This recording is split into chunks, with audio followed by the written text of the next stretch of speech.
You're listening to the Spark Radio Network, internet radio like you've never heard before. Innovation, creativity, and imagination are all said to begin with a spark. So fasten your seatbelt and take the ride of your life and listen for the spark. You are listening to KLRN Radio, where liberty and reason still reign. Most writers and radio show hosts know that to connect with your fans, you need to do more than just write books or record the latest podcasts. There are many different elements that go into forming an online platform, but there are also many hidden traps. To make matters worse, solid advice on how to survive the muddy waters is scarce. In the book Hidden Traps, I talk about some of the important issues of working with an online platform, highlighting traps that could put your physical or internet security at risk or be harmful to your reputation. Are your social media posts just links with a few disjointed words, making you look like someone who can't complete a sentence? Did your new website cost you more than you anticipated? Are you leaking your personal contact details across the web without even knowing it? Then you need Hidden Traps. Hidden Traps is now available in paperback and ebook from a variety of retailers, including Amazon, Barnes & Noble, and Kobo. Visit blackwolfpublications.com for more details. If you're 85 or younger, would you like peace of mind and comfort for your family? We're Final Expense Direct with an urgent message for you. The average funeral today costs over $8,000, but the most you'll get from government benefits is $255. How will your family pay the difference? We can help. Our senior plans start as low as just $1 a day and pay up to $30,000 for a funeral and other final expenses. Peace of mind is easy. There's no medical exam. You'll have lifetime coverage, and your plan can't be canceled as long as you pay your premiums. Call now for free information about our senior plans. Answer a few simple questions and receive approval right on the phone. Plus, call right now and we'll give you a discount prescription card for free. Call 800-553-8687. That's 800-553-8687. Again, 800-553-8687. KLRN Radio has advertising rates available. We have rates to fit almost any budget. Contact us at advertising@klrnradio.com.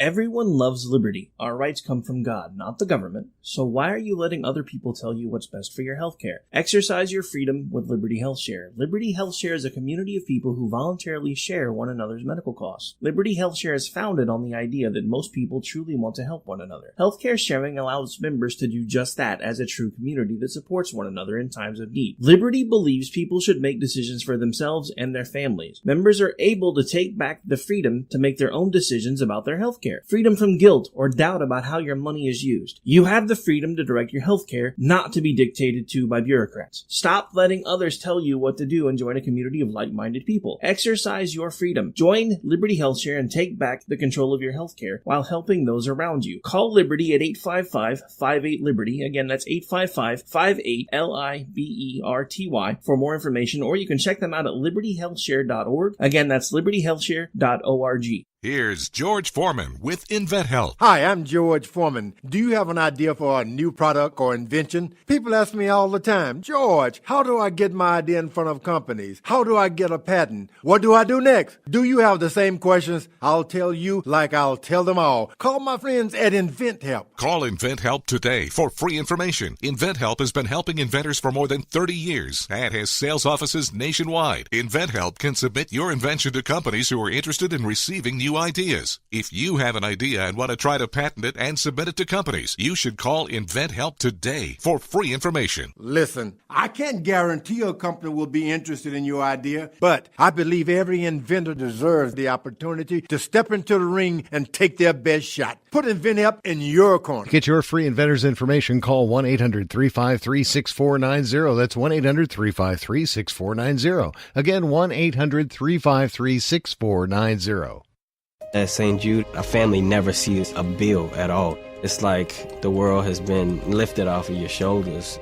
St. Jude Children's Research Hospital. Finding cures, saving children. Learn more at stjude.org.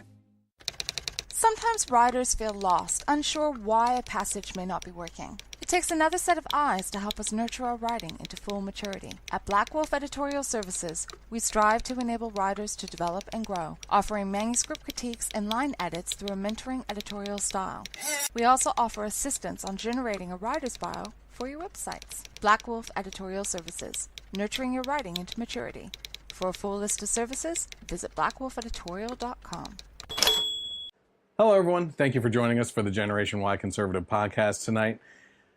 Getting into the topics tonight, the conservative host of The View, Jedediah, is out, and there are rumors of a new conservative voice entering the echo chamber, but conservative is kind of a strong word to use for this one.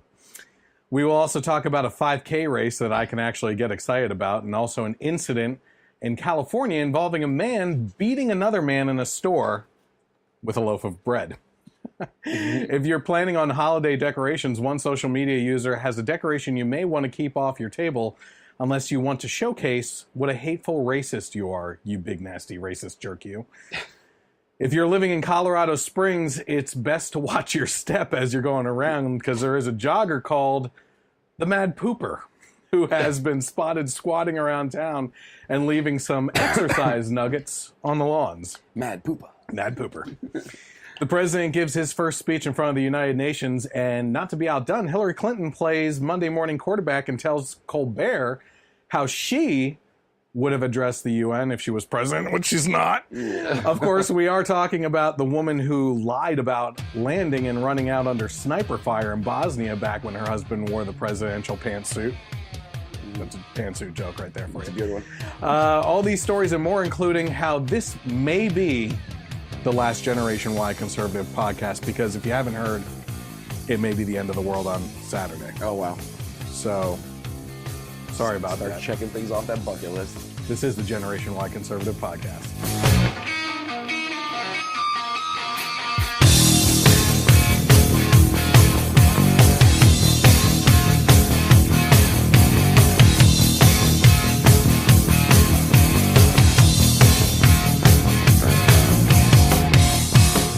Hi, everyone. Welcome to the Generation Y Conservative podcast. I'm glad that you could join us tonight. If you're following along right now, you may be watching live on Facebook Live, which comes to you on Thursdays or Fridays. Just follow along, like the page, share the content, which is always important. You can also get notifications from the page when we do go live so that you can be in the know to get behind-the-scenes look at the podcast before its edited version, basically. We also encourage you to go over to the YouTube page and subscribe and hit the bell for notifications on when we publish videos. We'll be getting to that as one of our first topics tonight on what's going on there, because the national spotlight is narrowing down a little bit onto little old me. So yep.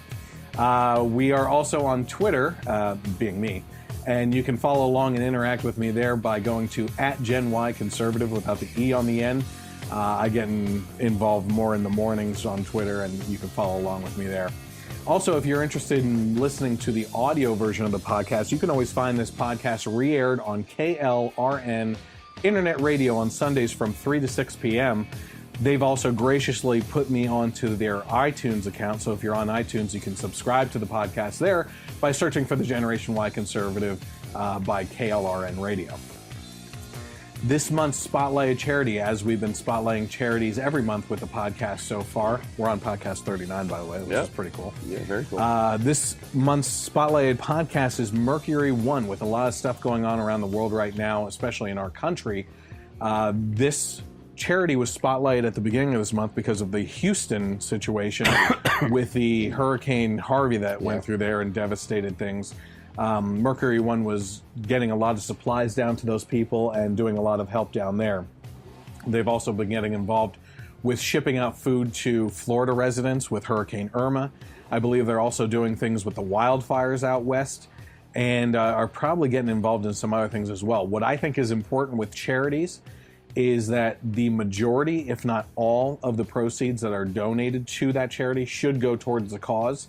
In the case of Mercury One, all proceeds go towards a charity, and they actually hold a gala every year, fundraiser event to pay for the administrative costs. So I think that's really cool. Yeah.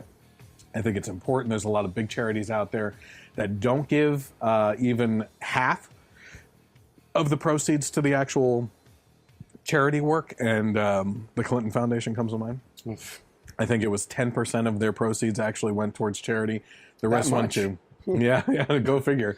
The rest went to salaries and paying off their own pockets again and everything else. So I think that this is an important organization. If you're interested in learning more on donating to it and possibly even volunteering to help them out, I don't know if they have that or not, but you can check them out at mercury1.org.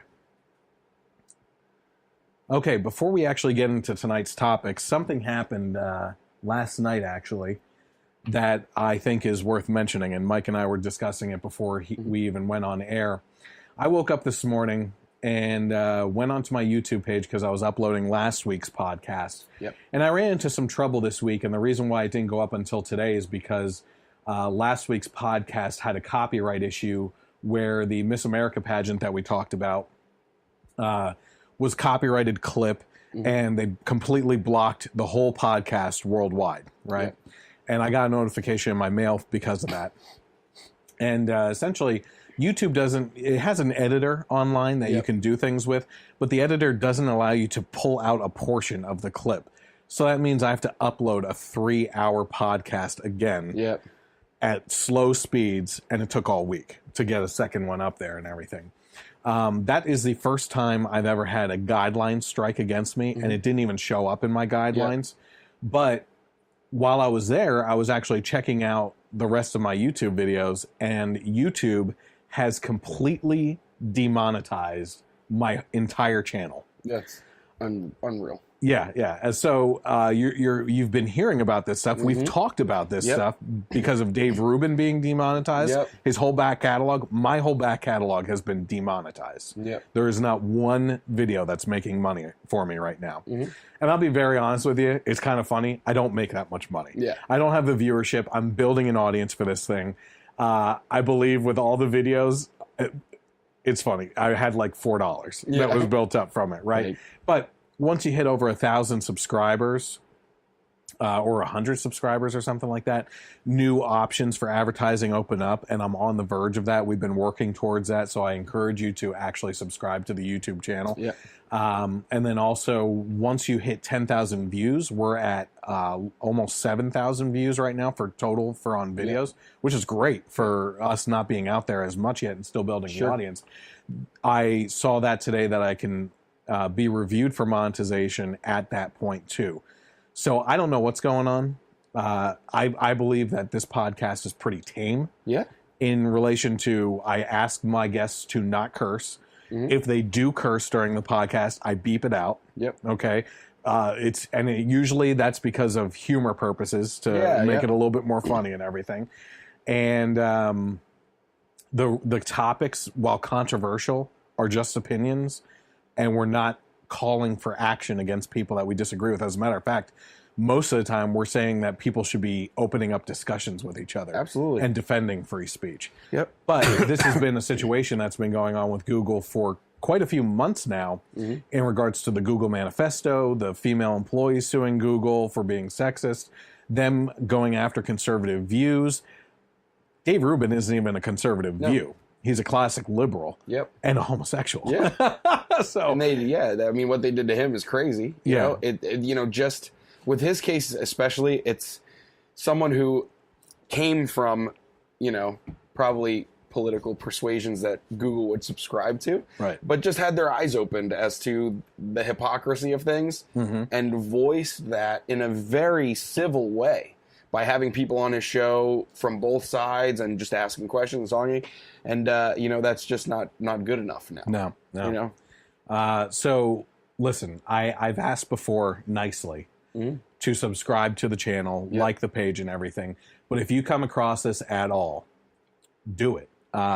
We need to band together as people of similar voices and opinions and prop each other up. I mean, I follow and subscribe to and get notifications for people like Dave Rubin and extreme voices like Milo Yiannopoulos, very intelligent voices like Ben Shapiro, and even some people I disagree with, you know? Yeah. And I think it's important that we start to fight back in some sort of way. Unfortunately, right now, I don't think that there's a platform out there that can compete with YouTube. Yeah, that's the thing, you know? What are you going to do? That's one thing that Philip DeFranco has been like, Dave Rubin asked him in their interview, you know, have you thought about expanding outside of YouTube? And he said, well, we were going to still be on YouTube, but we want to be everywhere. Yeah. Whether it's 30-second Twitter videos that are put out through the Twitter platform or Vimeo or, you know, Facebook videos, you know, it's just, it's getting to the point now, especially where if you have a differing viewpoint on things politically, where you have to diversify where you're, you know, putting your content out there. Yeah, absolutely. And, you know, and no one else knows that I've actually been contacted this week to go onto the Roku service, which is a streaming device in a lot of people's homes. I'm waiting for more information on that. We'll see where that goes. Sure. But in the meantime, here's one thing I will say. Monetized or not, I'm going to continue with the YouTube channel. And unless they completely shut down my channel, which I think is a good possibility, honestly, just because that's the way things have been going. I'm not that big of a voice, you know? Which is crazy. I mean, like, honestly, we're not pot stirrers, you know, in that way. As a matter of fact, I try to pick out funny topics that we can all laugh about, you know? So it's crazy. He's pissed. Yeah. He started the night pissed. Yeah, I was, you know? I read your topic on Facebook. And because I would be willing to bet even that if you put on the exact same show, you know, and we talked about the same exact things we talk about, but the name wasn't Generation Y conservative, there probably things would be different. Yeah. You know? I agree. I don't know why the hell you're wearing that Cowboys hat on my set, but whatever. Hey, man. America's team. All right. So keep that in mind. I would encourage you and fully appreciate and be very thankful if you subscribe to the YouTube channel. We can launch that off as much as possible, like the Facebook page, and just start following along wherever you can and interacting. I think that, you know, it creates a fun environment. I do see comments coming up during the live portion of the podcast, and if it's anything relevant besides, hey, how's it going? Good job, guys, or anything like that, I try to respond to those types of things, too. So you can always interact with me on Thursday or Friday nights as well as we're doing the live podcast. Yeah, that would be great. Questions, comments, you know, to kind of follow along with, too. That'd be pretty cool. Absolutely. By the way, one thing I mentioned last week, too, in regards to that same topic is if anybody has topics that they want me to cover, like last week was my friend who wanted me to cover the shooting at the Hurricane. Which, did you see the edited version of the podcast? Not yet. I saw some parts of it. Okay, okay. You got to go back and watch that, because that segment, what I do on the TV, is pretty good. It's pretty funny. Yeah. I'm a little overweight. Right. Okay, so let's get into the topics for tonight. Because Mike's daughter is throwing up and he needs to get back to her. Oh, no, she's good now, but that's why we're a little on the late side, so apologize. So we'll start off the night with actually talking about some of the funny stories, okay? A California man was arrested for beating a supermarket employee with a loaf of French bread. So a man was arrested on Sunday on a battery charge for beating a Safeway employee with a baguette. Adam Kawarsh, who's 39 years old, entered the store before midnight yelling and screaming, and when he wouldn't leave the store, an employee called the police. But prior to their arrival, Adam pushed and hit the employee multiple times with a loaf of French bread. The employee didn't sustain major injuries. But wanted to press charges against him. Makes sense. Yeah, it kind of, you know, alludes to that there were some minor injuries. You know? I guess if the baguette is stale enough, it could be a pretty, you know, intimidating weapon. I'm pretty sure that's what started the French Revolution. Yeah. Just baguettes being thrown around. Was that a croissant? Watch out, you get demonetized. Yeah. Gotta watch my language. Yeah. Sorry about that. What do you mean? What are you talking about the French for? Demonetized. Yeah. I think the employee was just upset that he didn't have butter available at the time. So moving on here, actually, this is a pretty funny story. According to the Daily Mail, the 8th annual New York City Pizza Run saw runners completing a 5K race, pausing to chow down on a slice of pizza between each lap. Personally, personally, I think they should be required to eat pizza the whole time as they're running. Yeah. And allow people to walk it. Yeah. Did you happen to see any of the pictures from this at all? No.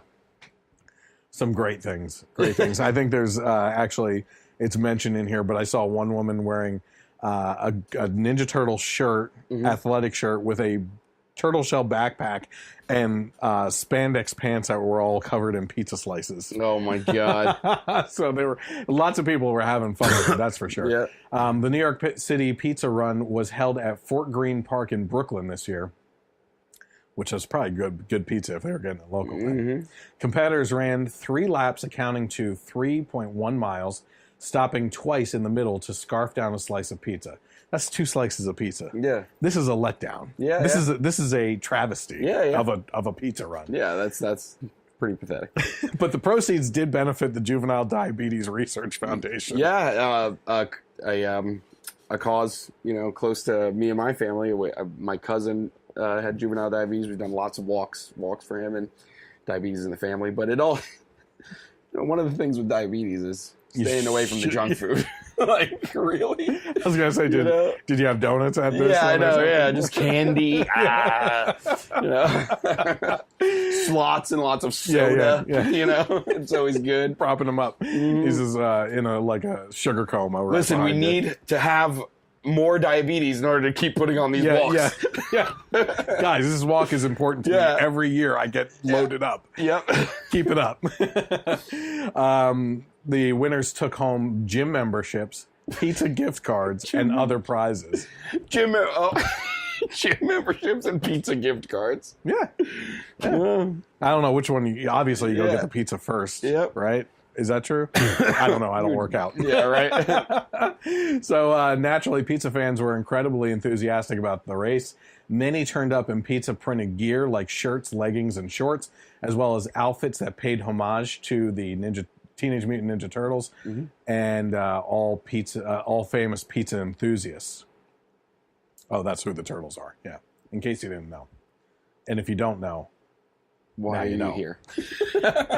And if you don't know, now you know. In fact, the people behind the race are also hosting a cupcake run that's coming up in New York on October 21st. To support childhood obesity. Yeah, which follows a similar format to the pizza run.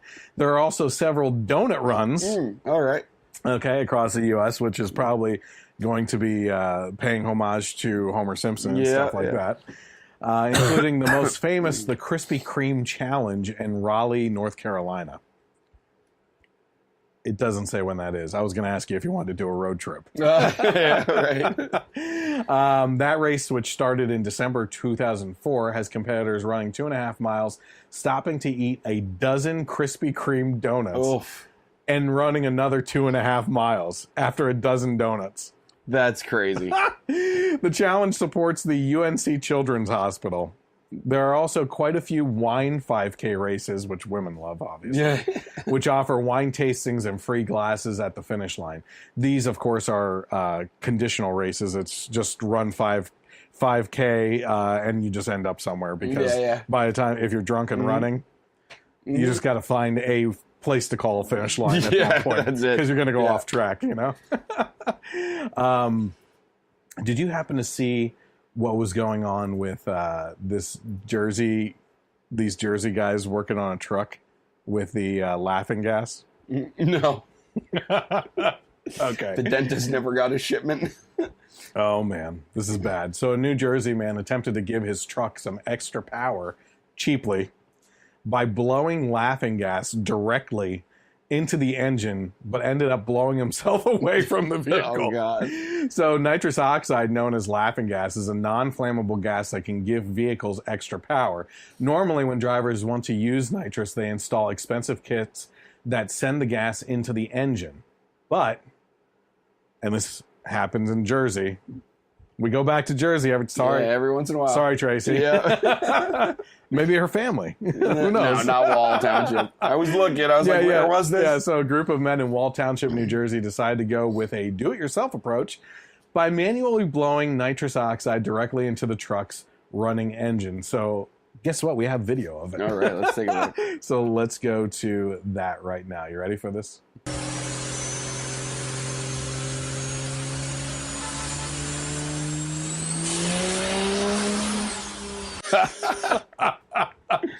Oh man. He literally, his feet went up in the air as he goes back for that one. That's hilarious. Oh my word. It's like Wall-E when he's out in space, like with the fire extinguisher.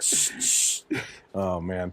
So the video shows a guy losing control of the nitrous tank and flying right off the ramp as his friends are laughing hysterically. That's what it always seems like in these videos on YouTube or like montages on Facebook of like people just failing and falling and whatever. Do you follow the friends Fail Army? Are always laughing. Yeah, I've seen their videos. But yeah, you're right. And not only are they laughing, they barely lose control over the camera, staying on the action. Yeah. It's not like throwing the camera down and going, "Oh my gosh, I got to help this person now." It's like like just keeping it right on them, you know? The best is I love when they're like laughing and then they're like, are you okay? Yeah, just still camera on, you know? Yeah. Oh boy. Okay, so let's get to some cultural topics. According to the Daily Wire, conservative host Jedediah Bila. Yeah, Bila, I think. Yeah, who's... Yeah. Left The View after the Hillary Clinton interview because the producers were not happy about her pointed questions, says a source on the set. So conservative host Jedediah left The View after the Hillary Clinton interview, but per Radar Online, she had just signed on for another year on the mid-morning chat show, and her departure was sudden and unexpected. A source close to the show told the New York Post, however, that while Bila left of her own accord, things had become uncomfortable for her behind the scenes following a group interview with Hillary Clinton. Last Wednesday, Clinton appeared on The View to promote her book, What Happened? And although other hosts had tossed Clinton only softballs, who could that have been? Joy and Whoopi. Yeah, exactly. Oh my God. Jedediah asked the former Secretary of State, notice it doesn't say former president. Yeah. A number of pointed questions about the book's content, whether Clinton had considered that voters selected Donald Trump on the issues, and whether Clinton thought hard feelings among Democrats over beating Bernie Sanders had ultimately harmed her chances in the long run.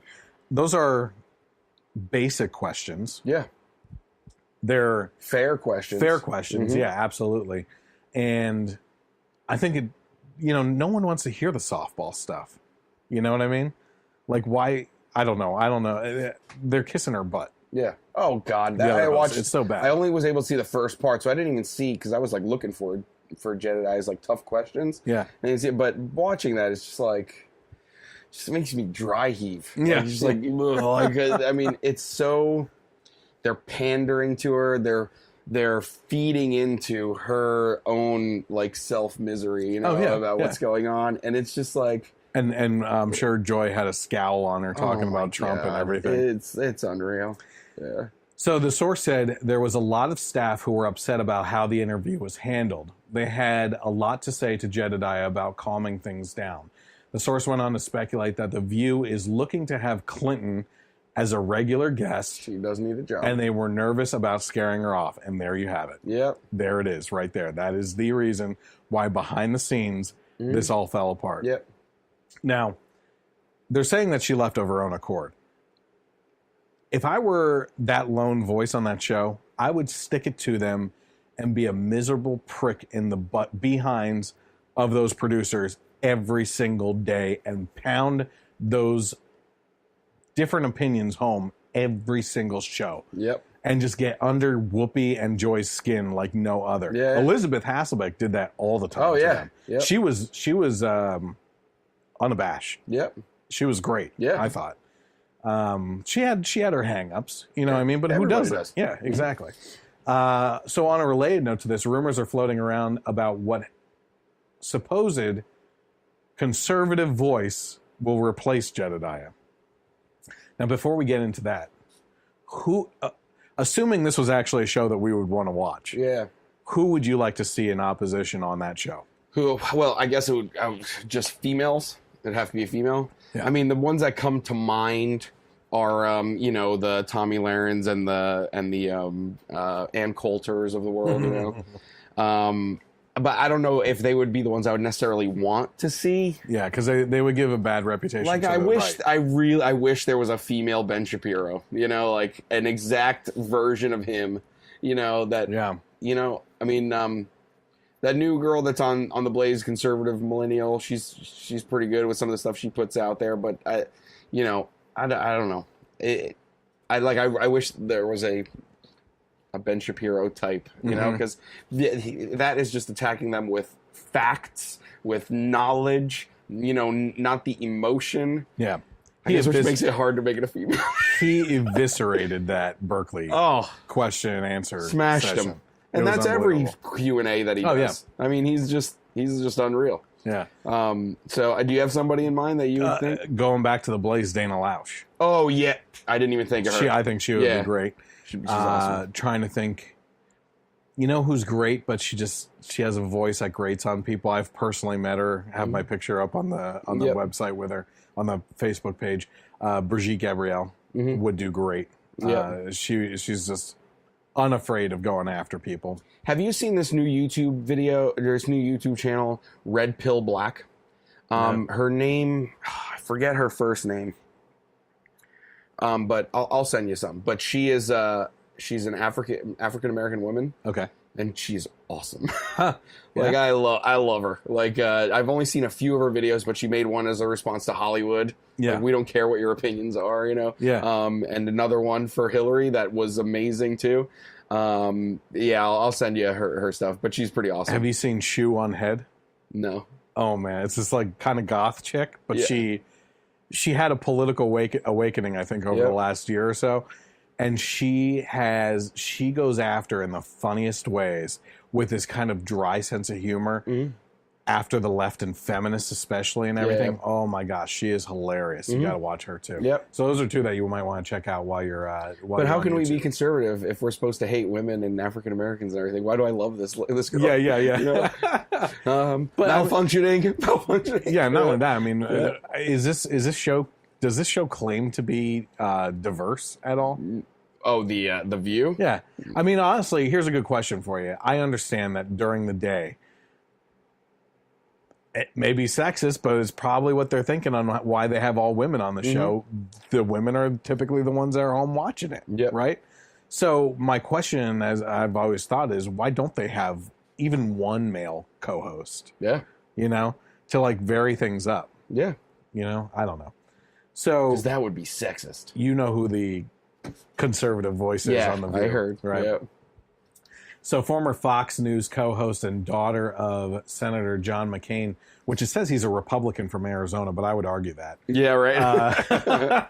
Meghan McCain is being floated as the next conservative female voice to take over at ABC's The View. Conservative, as I said, is a bit dramatic for her. I would say it's more like a progressive Republican that leans more democratically left of center than even any of the Republicans do nowadays. Sure. But CNN reported on Monday that McCain was in the late stages of finalizing a deal with ABC to become the newest panelist. According to the Daily Wire, McCain is socially liberal, hawkish on foreign policy, and falls somewhere on the right regarding most other domestic fiscal issues. Excuse me. So while she's not a leftist feminist clone by any means, she's not ultra right-wing either. That's like an understatement to me. Yeah, right. I mean, you don't have to be ultra right wing. Yeah. But to be, you know, a good representation for a conservative mindset. Exactly. Know what I mean? It's not there. Yeah. The 32-year-old has appeared on Bravo's Watch What Happens Live, has previously contributed to The Daily Beast and MSNBC, and has written 2 books, Dirty Sexy Politics, a campaign memoir, and America, You Sexy Bitch, a love letter to freedom, which she worked on with comedian Michael Ian Black, who, did you see the interview with Michael Ian Black on Steven Crowder?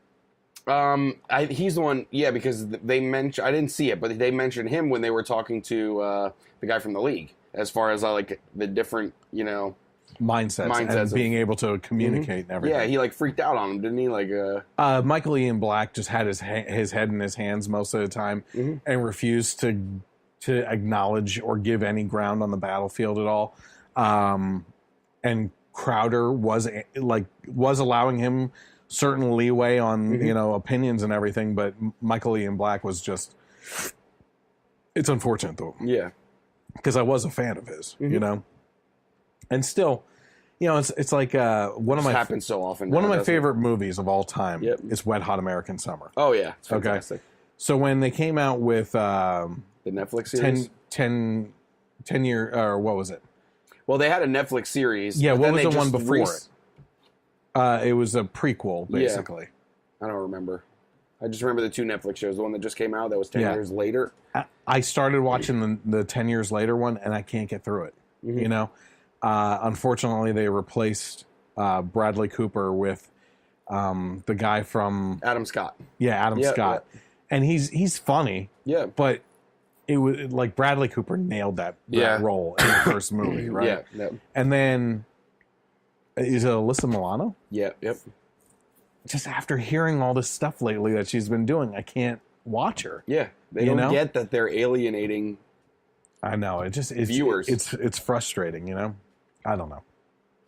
I heard a interesting theory from someone online that was saying that a lot of times they're like pretty positive that these actors, part of the reason they make all their crazy comments is to get roles, to kind of like absolutely just, And I'm glad you brought that up. I was just thinking about this the other day. Did you ever hear of Friends of Abe?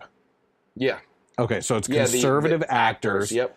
Underground type club, basically. Secret. Where they meet up just to acknowledge each other, like, hey, I have conservative or Republican views, but we can't come out about it because we will lose. Yeah, you get blacklisted. Yeah. I mean, you've seen that happen to Kelsey Grammer and everything else. We've talked about The View talking stupidly about that in the past and everything. But I was thinking, there's a lot out there. One of my favorite actors, Vince Vaughn. Yeah. Is super conservative, okay? And I was just thinking the other day, I was watching something, and I think it was like, or I was reading something, I'm not sure, and it was about Scarlett Johansson or something like that. And it fritzes you out, you know what I mean? Yeah, you love these characters that they play and everything, but at the same time, or not, Scarlett Johansson. No, Jennifer Lawrence was the recent one. Yes, that's who it was. And because Scarlett Johansson actually has acting capabilities, unlike Jennifer Lawrence. It's the same character every time. She's good to look at, but that's about it. That's true. I was a fan. I always liked her personality because there was always a lot out there about her being like a goofball, laughing, being a very regular person. But then you just got to start spouting off the politics. Yeah. Stupidly. Like, it just does something to just turn you off, But here's my thing. There's got to be conservative producers, directors, and everything else out there too, right? I think that they should just branch off, make a new type of Hollywood area, right? Yep. Start their own movies, and hire liberal actors too. Yep. And lead the way on, hey, we're inclusive. Yeah. We're not trying to set up our own little game here. We're trying to actually do something and be able to express ourselves in our movies the same way that you want to do, but you shut other people down. Yeah, the only thing that'll make that tough, though, is the money to make the movies comes from the production companies, not necessarily the directors and, whatever. And they're all, like, super left. Then we need some rich people on the right, like... funding this type of stuff, getting it off the ground. Yep. Honestly, I think that's what needs to happen. And I think once you pull those people out and you allow them to not have to hide anymore, and you see a chunk of Hollywood leave and refuse to work in those environments anymore, where they're given essentially a scarlet letter of conservatism, a C instead of an A, that you'd be surprised at the actors and actresses that do leave, that maybe you thought were actually liberal. And I think Hollywood themselves would be surprised too, and there would be a panic. And I think that needs to happen. I think And you know what? The people on the right wouldn't even need to come out as conservative. Just start their own thing and just go. You know, just leave the opinions at the door, because again, whether you're on the left or the right, you're alienating half the country at that point. You know, it's crazy. I mean, you can't even sit through these award shows anymore. Yeah, I don't watch them either. You know, No. And apparently ratings are just lower and lower and lower every single year. And it's like just hit jobs. Yep. You know, like it's not even funny when it's over and over and over. What was it? The Emmys that were on this week? Colbert hosting. I mean, he's I don't have it in here at all. I didn't look at it. I saw stories about how multiple people were bashing Trump. I expected it, and I didn't even read it. I don't care what they have to say. Mm-hmm. People like Stephen Colbert are has-beens. Mm-hmm. He was funny on Comedy Central with his own show, and when he was on the Daily Show before that and everything, because he was able to use humor to approach topics without being an a-hole. Yep. And that's all he is anymore. Yep. He realized, and we've talked about this in the past, that the sole reason why his show still exists, because it was doing so horribly ratings-wise compared to Jimmy Fallon and stuff before Trump's election, is now that his ratings are shooting up because he started bashing Trump. So that's every single thing. And it's the whole monologue. It's the whole thing right from the start, right to the end. Even guests who have nothing to do with politics, he's always got to ask them, oh, what do you think of this? What do you think of that? And it's just, Steven Crowder made a good point of, you know, oh, he's like leading right now with like 3 million viewers. But when you go back to the Jay Leno, David Letterman, they were like 7-8 million viewers. Like, that's how much it's dropped down. Like, the leader has like 3, you know, compared to what it used to be. Because, I mean, the people that want to hear about politics, they'll watch the news. They're not, you know, I want to laugh before bed, you know, and, you know, see what movies are coming out, where I actually be on and see a musical guest. Now these people should be there. It's like going back to the classic. Yeah. You know who the king of late night was? Yeah, Johnny Carson. Johnny Carson. And he was there to give you a laugh at the end of the day and make you forget about all this BS that's going on in the world, which is mainly politics. Yep. I don't remember if he had politicians on. If he did, I'm sure he was more along the lines of joking around with them and asking personal questions about their life and trying to stay away from politics and everything, you know? But I mean, I was going to say Stephen Colbert goes along this route of just knowing that that's what gets him the ratings, playing into the audience, not being brave at all, and trying to go off the topic and try to make a name for himself in any other arena besides bashing Trump. And the other shows have seen it too. Seth Meyers bashes Trump. Oh my God, yeah. All the time. And so does Jimmy Kimmel. Right? Yeah, Jimmy Kimmel now had his whole thing about the healthcare bill. Ben Shapiro did a great video just tearing that apart. Oh, I haven't seen it. It's so good. And Ben Shapiro's main thing was, you know, Jimmy Kimmel's son needed the heart surgery and everything. And we'll need 2 more. Yeah. So, but Ben Shapiro said that having something bad happen to you doesn't make you an expert in that thing. No, not only that. Not only that, it's basically saying that because you had something happen, we need to act emotionally towards making decisions on policy. That is the worst way to approach policy ever. And I could sit there and have multiple shows from beginning to end with Jimmy Kimmel and tell him all the stories I have covered of universal healthcare systems and how badly people are treated within those systems. Now, some people may disagree with me on the VA, but the VA is in rough shape in this country. Oh my God. It's awful. It is literally taking that and exploding it to a national level. I mean, if you talk to a rational person, you know, that isn't like so entrenched in their own political views, you just ask them, listen,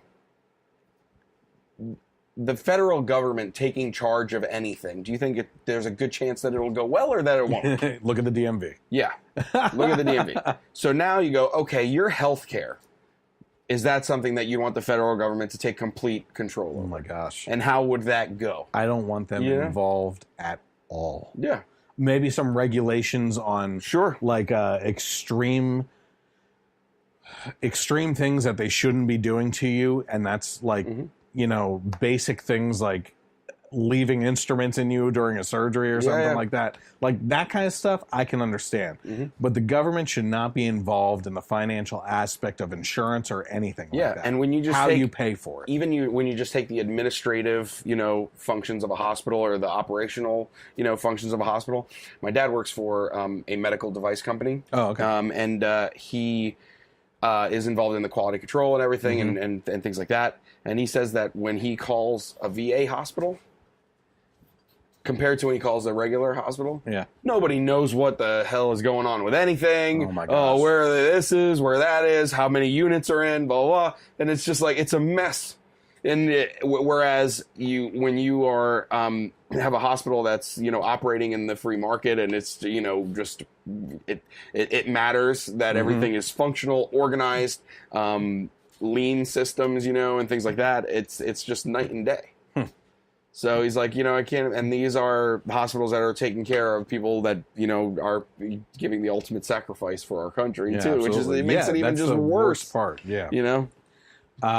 Did you check out the script before coming out? I scanned through it, but I only got like about halfway down. So you haven't heard, did you come across any stories this week about this Navy hospital in Florida? Oh, with the babies. The babies. Yep. We'll be talking you posted about that, I think, and I said no, I don't think I did. Oh, so but we're going to be covering it. Yeah. Oh, Philip DeFranco talked about it on his show. It's bad. Yeah, it's real bad. Yep. Okay, so actually, we're still talking about The View here, but as I said in the past, there's a reason. What a tangent that was. I know. Yeah, seriously, this is what The View does to us. Yeah. As I've said in the past, there's a reason the show is called The View and not Views. Yeah. Right? This is just a panel of left-of-center women designed to fake the audience into thinking there are different opinions when it is actually just an echo chamber for the thoughts of Whoopi and Joy Behar's nonsense. Completely. That's all it is. Yeah. They're there to kind of rile those two up and to keep their opinion going. That's about it. Yeah. I mean, I want to finish watching the whole Hillary Clinton interview.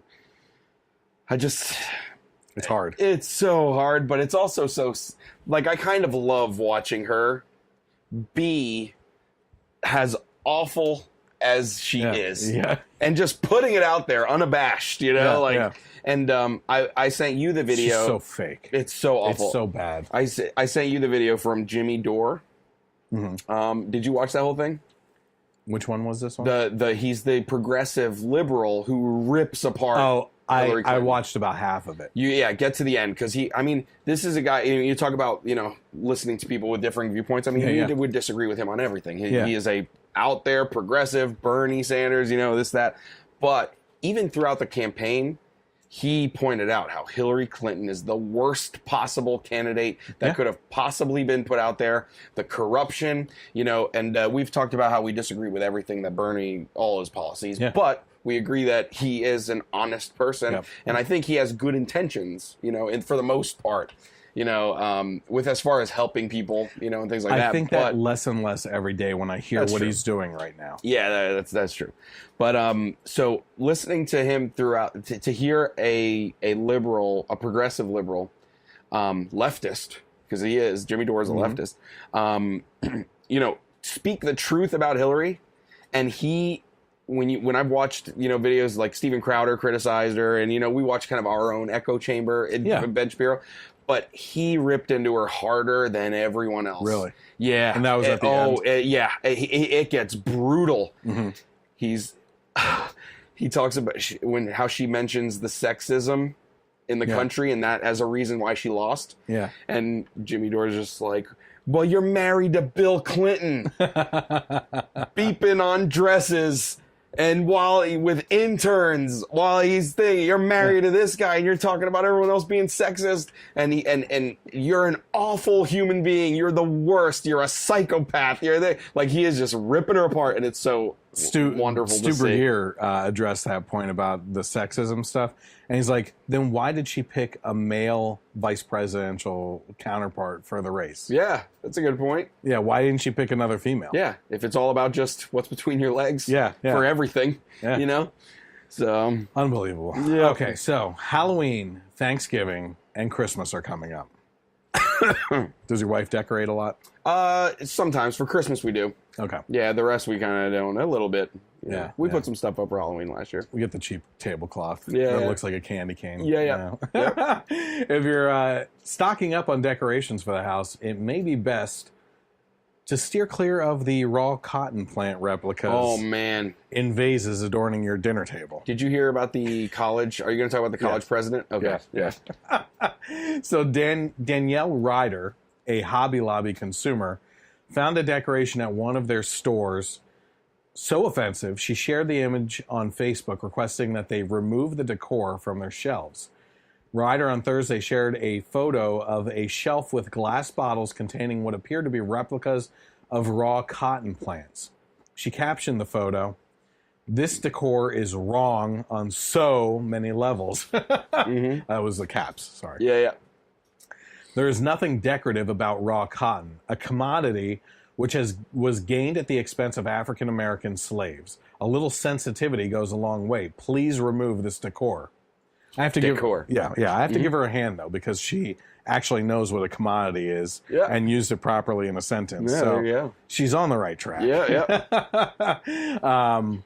But there's currently no word on if Danielle here has started to protest the majority of clothing, furniture, and other items made from cotton at this time. Yeah. Haven't heard anything from her yet. Yeah, we'll see. The other thing, too, is, this is clearly... I mean, I don't know if she hates Hobby Lobby, because obviously she was there shopping. Oh, yeah. But, I bet what kind of sparked the fire of, this outrage was that, Hobby Lobby's passed with, conservative views and religious views and things like that. Where's the protest for Pier 1 imports? They have lots of raw cotton. Heck yeah, they do. And for years now. Yeah, and apparently it's all over Pinterest. It's like, it's a thing. It's not like... It's kind of a neat looking plant. Yeah.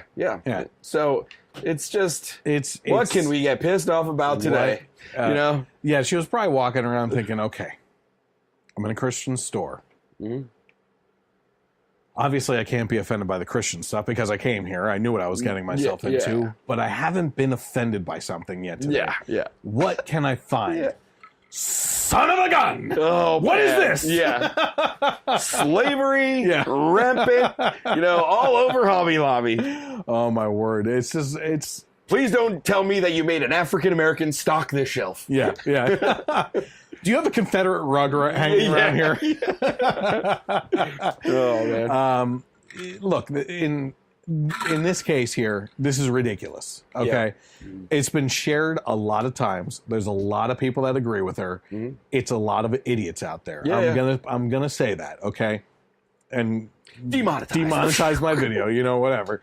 But the fact. Well, now we can say whatever we want. We can. Yeah. Sorry, YouTube. You just set me free. Yeah. Set me free. The shackles are off. But it's just ridiculous, right? I mean, we're talking about a decoration for the house, and get over it. I mean, you're not talking about. Like, I'm sorry. I'm trying to think of like how this could end up being offensive. Yeah, you know what I mean? It's a plant, right? I mean, if I'm just throwing this out there, if the vase itself had like a modeled black hand holding it or something, then I can possibly. Then I would agree with you. Yeah. Okay, I would be like, why did they do that? You know what I mean? Little African American GI Joe figures all over it, like. But I mean, that would be offensive. Yeah. To this point here, this is ridiculous. But it gets even better. We got to go to a college. Yep. Now, I'm going to disagree here a little bit, though. Okay. Mm-hmm. So, in semi-related news, the president of a private Christian university in Nashville, Tennessee, apologized for offending a group of black students with cotton-themed centerpieces during a dinner at his home, which was aimed to discuss student experiences at the university. And I believe this was for black students only. Yeah, he actually invited black students over to basically talk with them about, race relations at the school, what their experience was. I think the goal was to make things better, but he's pretty tone deaf with how, because it wasn't just... I think we obviously live in a different world up here. Yeah. Up here is so much different than the South and everything, And I've said before, I've seen racist things. Sure. But it was never like it was when I went down south for a wedding a couple of years ago, in which it was just blatant, in-your-face racism, you know? And I was like, whoa, what? You know? Yeah. But down south, that's where cotton is mainly grown, too, you know? So I would imagine that this is more of a common centerpiece type thing. Yeah, or I've decorative, heard it's very common down there. Yeah, decorative piece down south than it is up here. So to us, it seems really out of place and really in your face in this situation. But he should have been thinking a little bit harder in this case. Did you hear more about this dinner? Well, I have the letter and that he wrote. Previous dinner that he had? No. So it Tell wasn't... me, wait on that, because I'm going to read the letter that he wrote first. Okay. I'm going to talk about what the one girl said about the dinner, okay? Yeah. But I don't have any information about a previous dinner, so you can chime in then. Okay, sure. Right. So, a letter written by the president of the college after the incident read as follows. Students, last night we invited Lipscomb African-American students to our home for dinner to discuss their experiences here. I know. Several students shared with me their concern about the material used for centerpieces, which contained stalks of cotton. The content of the centerpieces was offensive, and I could have handled the situation with more sensitivity. I sincerely apologize for the discomfort, anger, or disappointment we caused and solicit your forgiveness. I have heard from a number of students who would like to spend more time together engaging in conversation. I am most pleased to do so either in small groups or individually. Contact, and there's a name there, or my assistant, another name, to set up a time. Their contact information is below. I welcome the opportunity to continue this conversation. Blessings, President Lowry. Dr. Lowry. Mike Lowry. Lowry, yeah. Bad boys.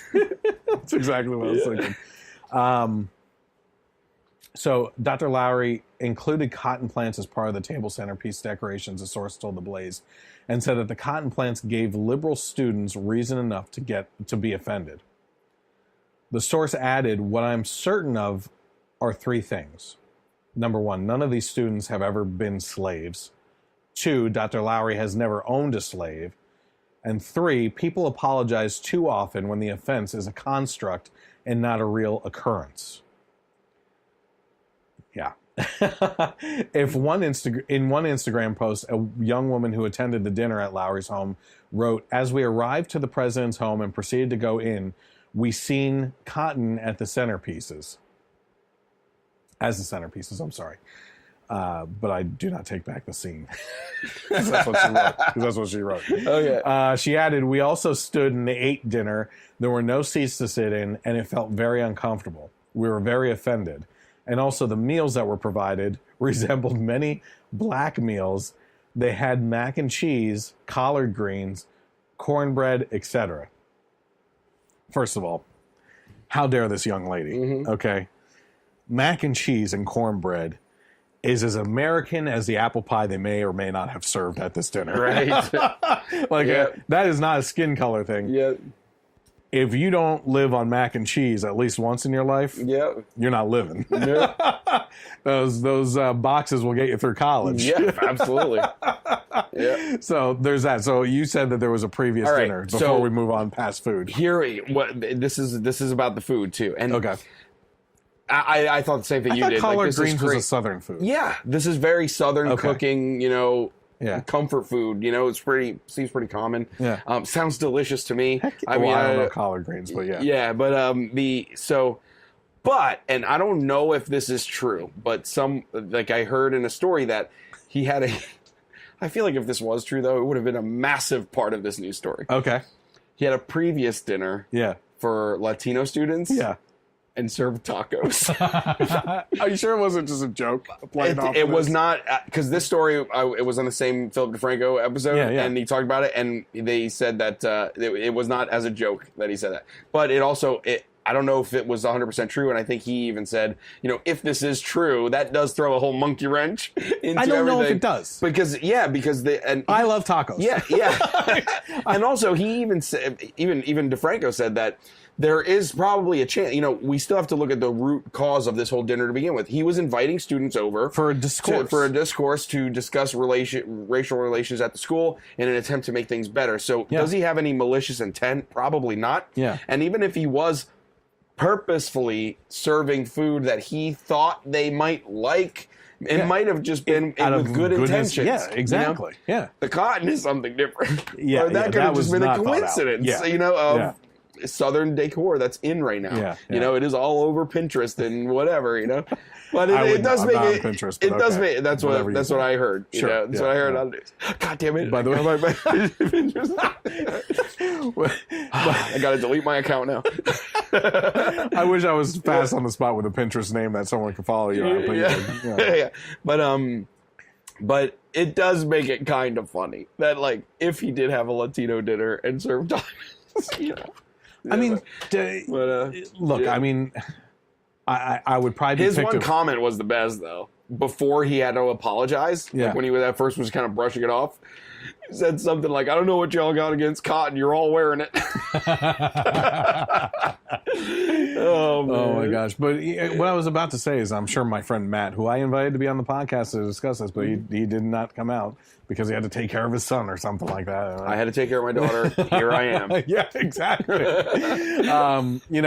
I'm sure he would argue against this and everything because in this, but I'm talking specifically in regards to the food, not the cotton. Yeah. Because I think we all agree that was bad choice. Oh yeah. You know what I mean? Or at least not well thought out. Yeah. You know, but in regards to the food and everything, I'm Italian, okay?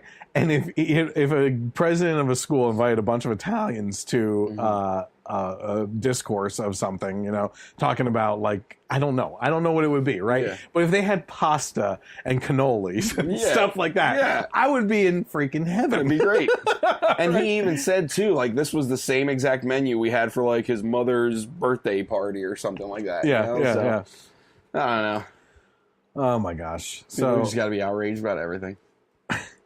Even, and I don't know if this is just me, probably you too, but even if let's say you went and there was overly, I wouldn't be offended. I'd be I think that's pretty hilarious. What the heck was that? Yeah. I'm not gonna go blow the guy up on Twitter or whatever, And that's kind of what I was talking about in my notes here too. Was who would want to bring that kind of heat down on themselves and the university, right?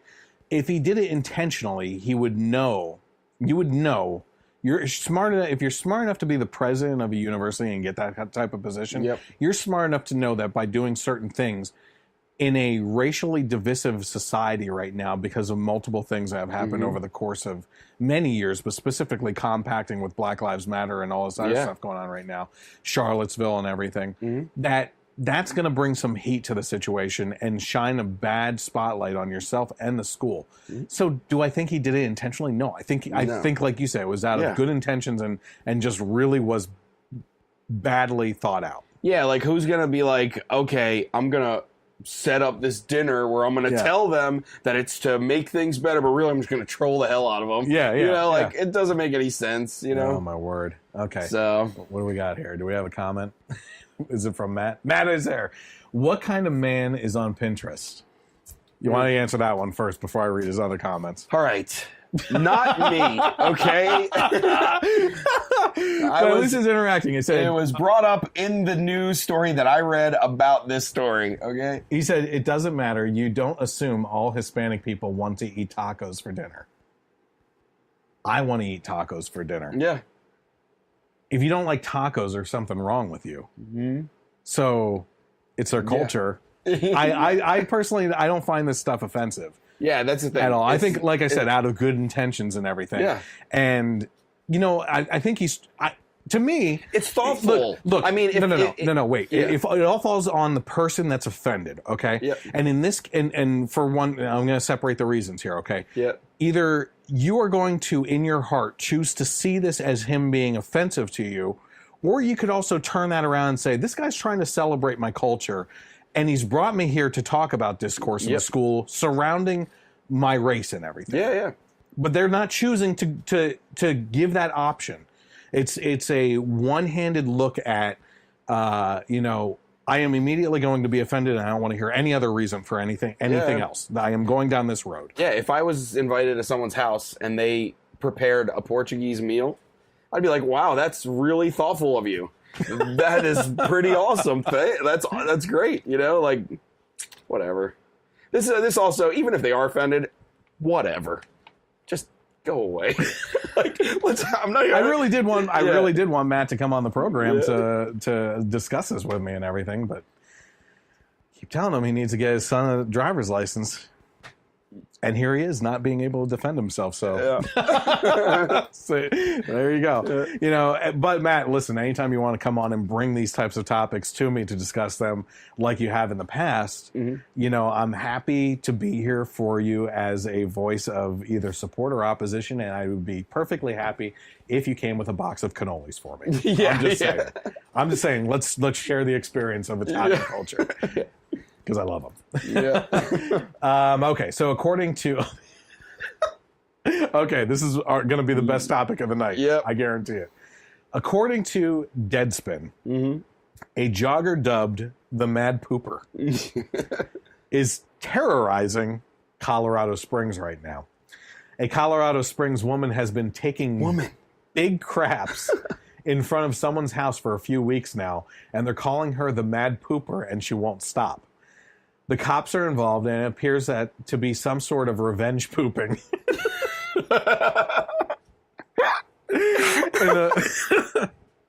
in a local clever way to get revenge. Yeah. And you want to hear something crazy? So I was trying to look up clips for this. Yeah. To see there is. I saw a news story. Yeah. And I have one of those because it was funny. Yeah. There's pictures of her. But I was searching on YouTube to see if I could find any clips to get a better view of her and that people could like identify this bad pooper. But I came across one, and it's of this female jogger who runs around the back of this house, leans up against the wall, and uses it as support to sit in that squatting position like that they like workout people usually do. Yeah. Like they're on a chair, but they're not on a chair. And she squats and poops against this guy's wall. Like she does it over and over again. He catches her on the security footage multiple times, right? And this happened back in like 2012 or 11. And I thought it was this woman, right? She's a copycat pooper. She might be a copycat pooper. Yep, it seems that way. Or she's a huge Bob's Burgers fan because they did a whole episode called "The Mad Pooper" with a song and everything. How long ago did that happen? That was you wanted me to throw it in, but I didn't have enough time. Yeah, the video clip was like from 4 years ago, so it might have been like a previous, or it may have been also that other pooper. Yeah, maybe. Yeah, there was a Mad Pooper at the school, and they called him a Mad Pooper, and there's an awesome song. So I'll put it in the podcast for her. So in the local CBS story, funny quotes ranged from, they're like. She's talking about her kids. There's a lady taking a poop. So I come outside and I'm like, are you serious? Buddy recalled the woman who is a homeowner there. She said, are you really taking a poop right here in front of my kids? And she's like, yeah, sorry. And she proceeds to leave, right? It's abnormal. It's not something I've seen in my career, said Sergeant Jonathan Sharketti. For someone to repeatedly do such a thing, it's uncharted territory for me.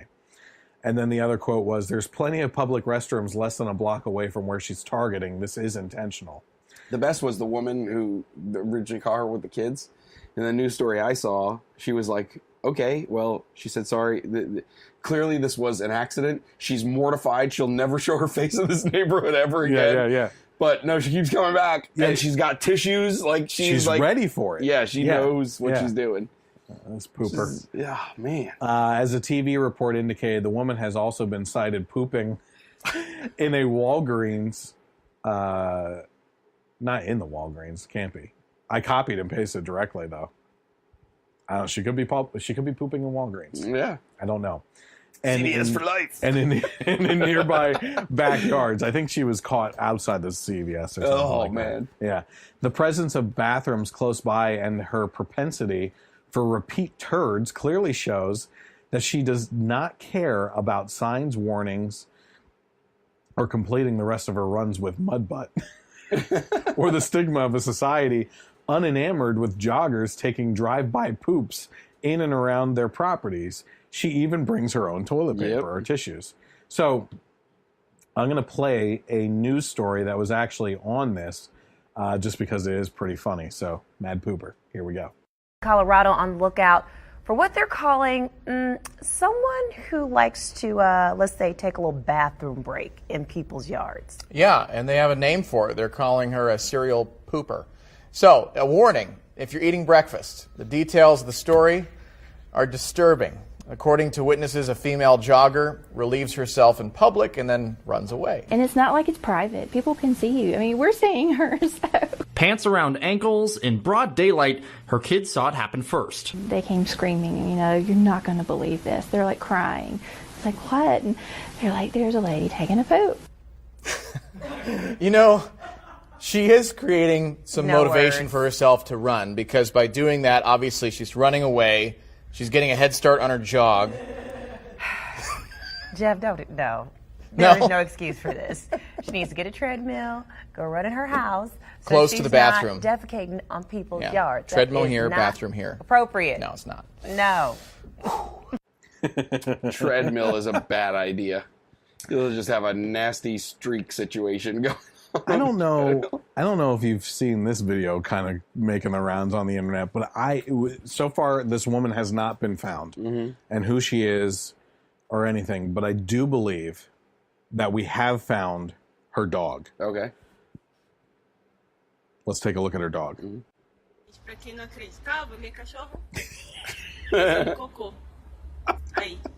What? That's impressive. Dog's like, well, I don't want to poop on the floor. Yeah, like it lifts his legs up. It lifts his legs up, and it's actually on the wall. Oh my word! Mad Pooper and Mad Pooper Canine or whatever. If she's caught, we'll have an update, folks. Yeah, we'll have an update. Obviously, we can't go on without an update on the Mad Pooper. For crying out loud! All right, so. Let's go back to, let's dig into some science stories here. Researchers from the University of Tübingen, I'll go with that, and the Max Planck Institute for the Science of Human History in Jena, both of which are in Germany, found DNA evidence that proves biblical accounts true. And we've been covering a lot of these things lately. Yeah. There's multiple science stories that, like, even that I effing love science blog that we love to bash comes out with and says, yeah, unfortunately, this is proving the Bible true. Yeah. But here, let's give excuses on why you shouldn't listen to it. You know? Yeah. Last week, my personal favorite story was that possessed nun. Yeah. Still blowing my mind. I was actually on the phone with my mom.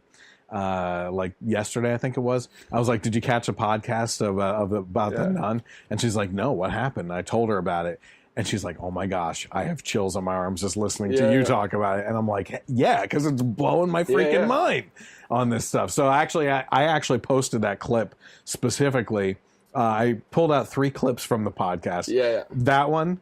The Jim Carrey one, which I think is worth watching because I think a lot of people have that story wrong, or at least it sheds a light on a different part of his story. Sure. Because a lot of people are kind of going after him for losing his mind or something right now with the Icon Awards interview. You saw what the 3rd clip was, right? Yeah. Madonna.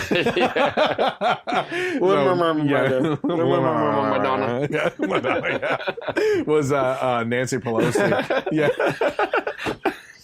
So you finally got to see her face too? How bad was it? It was of Nancy Pelosi honoring Lin-Manuel Miranda. You almost messed up. No, almost, but nailed it. Yes. Just so you know. So, I thought you were going to try. Lin-Manuel Miranda? Yeah, of course. I mean, I don't know why she had so much trouble doing it. But she was, just take your time, Nancy. Or just say Lin. Yeah. Or LMM. That was tougher than you thought. Yeah, it was. I love my memory. Oh, man. We got to stop now before we legitimize Nancy. I know, yeah.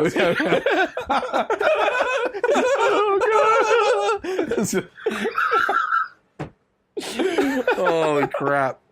I almost threw in the story tonight of Lawrence O'Donnell on MSNBC losing his crap over people on the floor above him while he was trying to do an interview, doing construction work up there. And it was like an 8-minute tirade of, who is hammering? Someone get out of the booth and go up and stop these people from hammering. Oh, man. It was the funniest damn thing. Okay, so anyway, we're talking about DNA that proves the Bible true, and I'm cursing over here, kind of. Right. Anyway, so they found that the DNA of mummies entombed in Abusir el Malik, good job, damn right, in Middle Egypt actually matches that of Neolithic and Bronze Age peoples from the Near East, Anatolia, and the Eastern Mediterranean instead of modern Egyptians. According to a breakdown by Christian Headlines, Genesis 10:5-6 says, the maritime peoples spread out into their territories by their clans within their nations, each with its own language. The sons of Ham, Cush, Egypt, Put, and Canaan. This biblical account of the origins of Egypt have long been contradicted by scientific belief. Breaking Israel News explains that most researchers believe that ancient Egyptians came from nearby northern Africa, and Egyptians today exhibit a significant sub-Saharan genetic influence. This scientific belief long contradicted the biblical account, which designates the forefather of Egypt as being Mizraim, a son of Ham.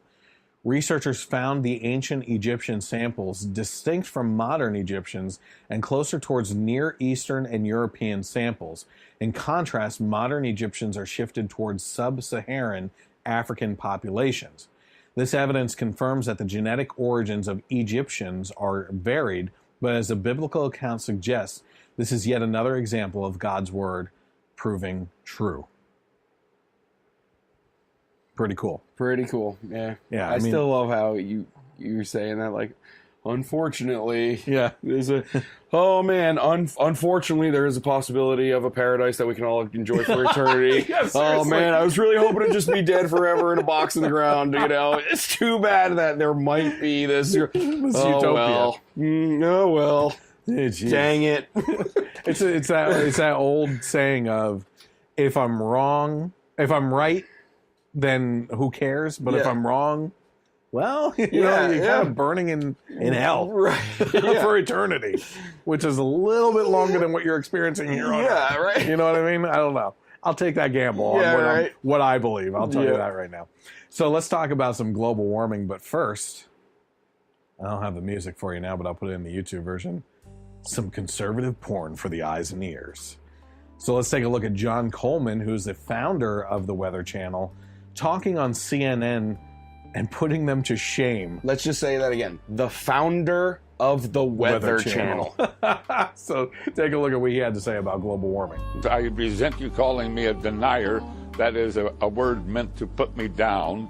I'm a skeptic about climate change, and I want to make it darn clear Mr. Kenny's not a scientist. I am. He's the CEO of the Weather Channel now.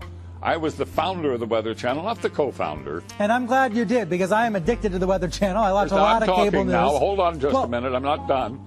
And CNN has taken a very strong position on global warming that it is a consensus. Well, there is no consensus in science. Science isn't a vote. Science is about facts. And if you get down to the hard, cold facts, there's no question about it. Climate change is not happening. There is no significant man-made global warming now. There hasn't been any in the past, and there's no reason to expect any in the future. There's a whole lot of baloney, and yes, it has become a big political point of the Democratic Party and part of their platform, and I regret it's become political instead of scientific, but the science is on my side. I don't think we're going to come to a conclusion about the topic right here. What I do wonder, though, is when you see... because you wouldn't allow it to happen on CNN. But I'm happy that I got on the air and got a chance to talk to your viewers. Hello, everybody. There is no global warming. What I do wonder is when you see the government, when you see NASA, when you see other institutions say that 97% of climate scientists agree, do you think they're making it up? What I don't understand is how you square that. Well, that's a manipulated figure, and let me explain it to you. The government puts out about $2.5 billion directly for climate research every year. It only gives that money to scientists who will produce scientific results that support the global warming hypothesis of the Democrat Party or position. So they don't have any choice. If you're going to get the money, you got to support their position. Therefore, 97% of the scientific reports published support global warming. Why? Because those are the ones the government pays for, and that's where the money is. It's real simple, but that doesn't mean it's right. That doesn't make it true. That only makes it bought and paid for. The money goes in circles. I'm not a scientist, so I'm not going to try to refute you on that's the facts. The truth. I'll simply say that the vast majority... Please stand back from this issue and let the two sides be on the air. There are 31,000 scientists who have signed a petition that says it is not valid, that my position is correct, and we'll keep battling, and we will prevail in time.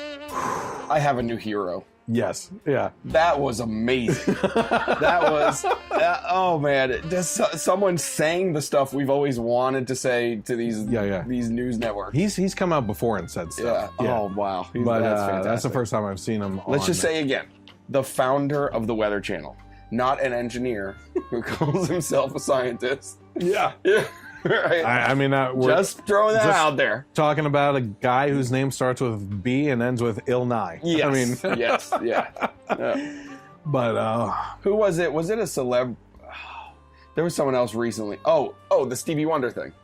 And if anyone thinks that global warming is not. Yeah, thank you for letting us all come together. Are you starting to go like this? Oh man, if Stevie Wonder could see you now. Oh dang. Shots fired. But let us all come together and love each other and love one another. Oh, and by the way, if you don't think that global warming is real, damn you to hell. You must be blind or unintelligent. Yeah, is exactly what he said. Right. Yep. Mm-hmm. But that guy seemed pretty intelligent to me. John Coleman of the Weather Channel, baby. You got to warn us before this stuff. Turn the lights down low. Yeah. Turn on some smooth music. Light some candles and let this clip play. Yeah, right. That was fantastic. So, in related news, though, in a new study by economist and environmental analyst Nicholas Loris, explained that climate change simply isn't responsible for hurricanes Harvey and Irma. He said that man-made warming did not cause Harvey and Irma. As carbon dioxide and other greenhouse gas emissions have increased, there have been no trends in global tropical cycle landfalls. Loris said that the average number of hurricanes per decade reaching landfall in the U.S. has actually fallen over the past 160 years. Mm-hmm. Not just the last 12, which we've talked about. Yeah. You know, when Al Gore's first movie came out, he said that the hurricanes were these types of events were going to get worse and worse over the coming years. We went through a 12-year period, and coincidentally, with a sense of humor that God has, on the year of his sequel coming out, we have these massive hurricanes hitting, right? But it's been no significant category. I don't think they've been, it's all been tropical storms once it hits the U.S. For the past 12 years, there hasn't been any trend upward on this, right? Yep. But now this guy's saying 160 years, it's been declining, right? He added that the study is based on concrete mainstream science. Oh, that must burn. Yeah. And cited reports from the Intergovernmental Panel on Climate Change and the NOAA to corroborate his analysis. Loris also disputed assertions that global warming supercharged these hurricanes, which made them deadlier, citing work by University of Washington climatologist Cliff Mass and former director of the National Hurricane Center, Bill Reed, both of whom rejected the claim after conducting research into the phenomenon. Now, I want to get a little bit personal here, okay? I obviously, talking about politics, I can't describe exactly what business I'm in and who I work for and everything. Yeah. Even though some people like to come on wearing the shirts of what we work for. Yeah. You know what I mean? But there have been many times where I've kind of like thought about like when you're like, oh, do you have a Twitter channel? I was like, no, but I work for so-and-so. If you need this or that, let me know. And that would be kind of great. But I was like, yeah, it's probably not a good idea. Yeah, no. But here's the thing. I can tell you what I do, okay? And what I do is I go and I inspect homes for hail and wind damage from storms, big storms, right? Mm-hmm. And I got into it this year because of Brant, who's been on the podcast, was actually on last week and everything. And this year, before the hail season started, one thing that he said to me was, listen, and I always forget the exact order, which one comes first. But he said, when an El Nino follows a La Nina, or the opposite way around, we know that the hail season is going to be rough because the weather acts really strange because of the ocean temperatures and everything that causes these phenomena, right? Which happens over and over again over time and has nothing to do with anything else besides just those events. They're anticipated, right? Mm-hmm. So we knew that this season specifically was going to be a very bad hail season and that we were going to be experiencing some pretty rough storms that produced big hail, okay? Mm-hmm. That's one thing I'm not hearing anything about in the mainstream media or when it comes to these hurricanes, right? Yep. Why is no one mentioning these two events following each other and that these two things may have something to do with these super hurricanes that are happening? I honestly don't know because I haven't come across anything. Yeah, I mean, if the story doesn't fit the narrative, they just don't want to report it. And there you have it. That's pretty much it. And there it is. Yeah, and you know, one thing that he had said that I thought was interesting was, you know, refuting directly the cause of the whole 97% of scientists say this, you know? Yep. They're getting the funding, so they want scientists that are going to agree with what they It's not even that they are going to agree with what they say. The people that are funding this stuff are saying, I want you to prove this true. Yep. Not do this study and end up this way, right? This is the result I want.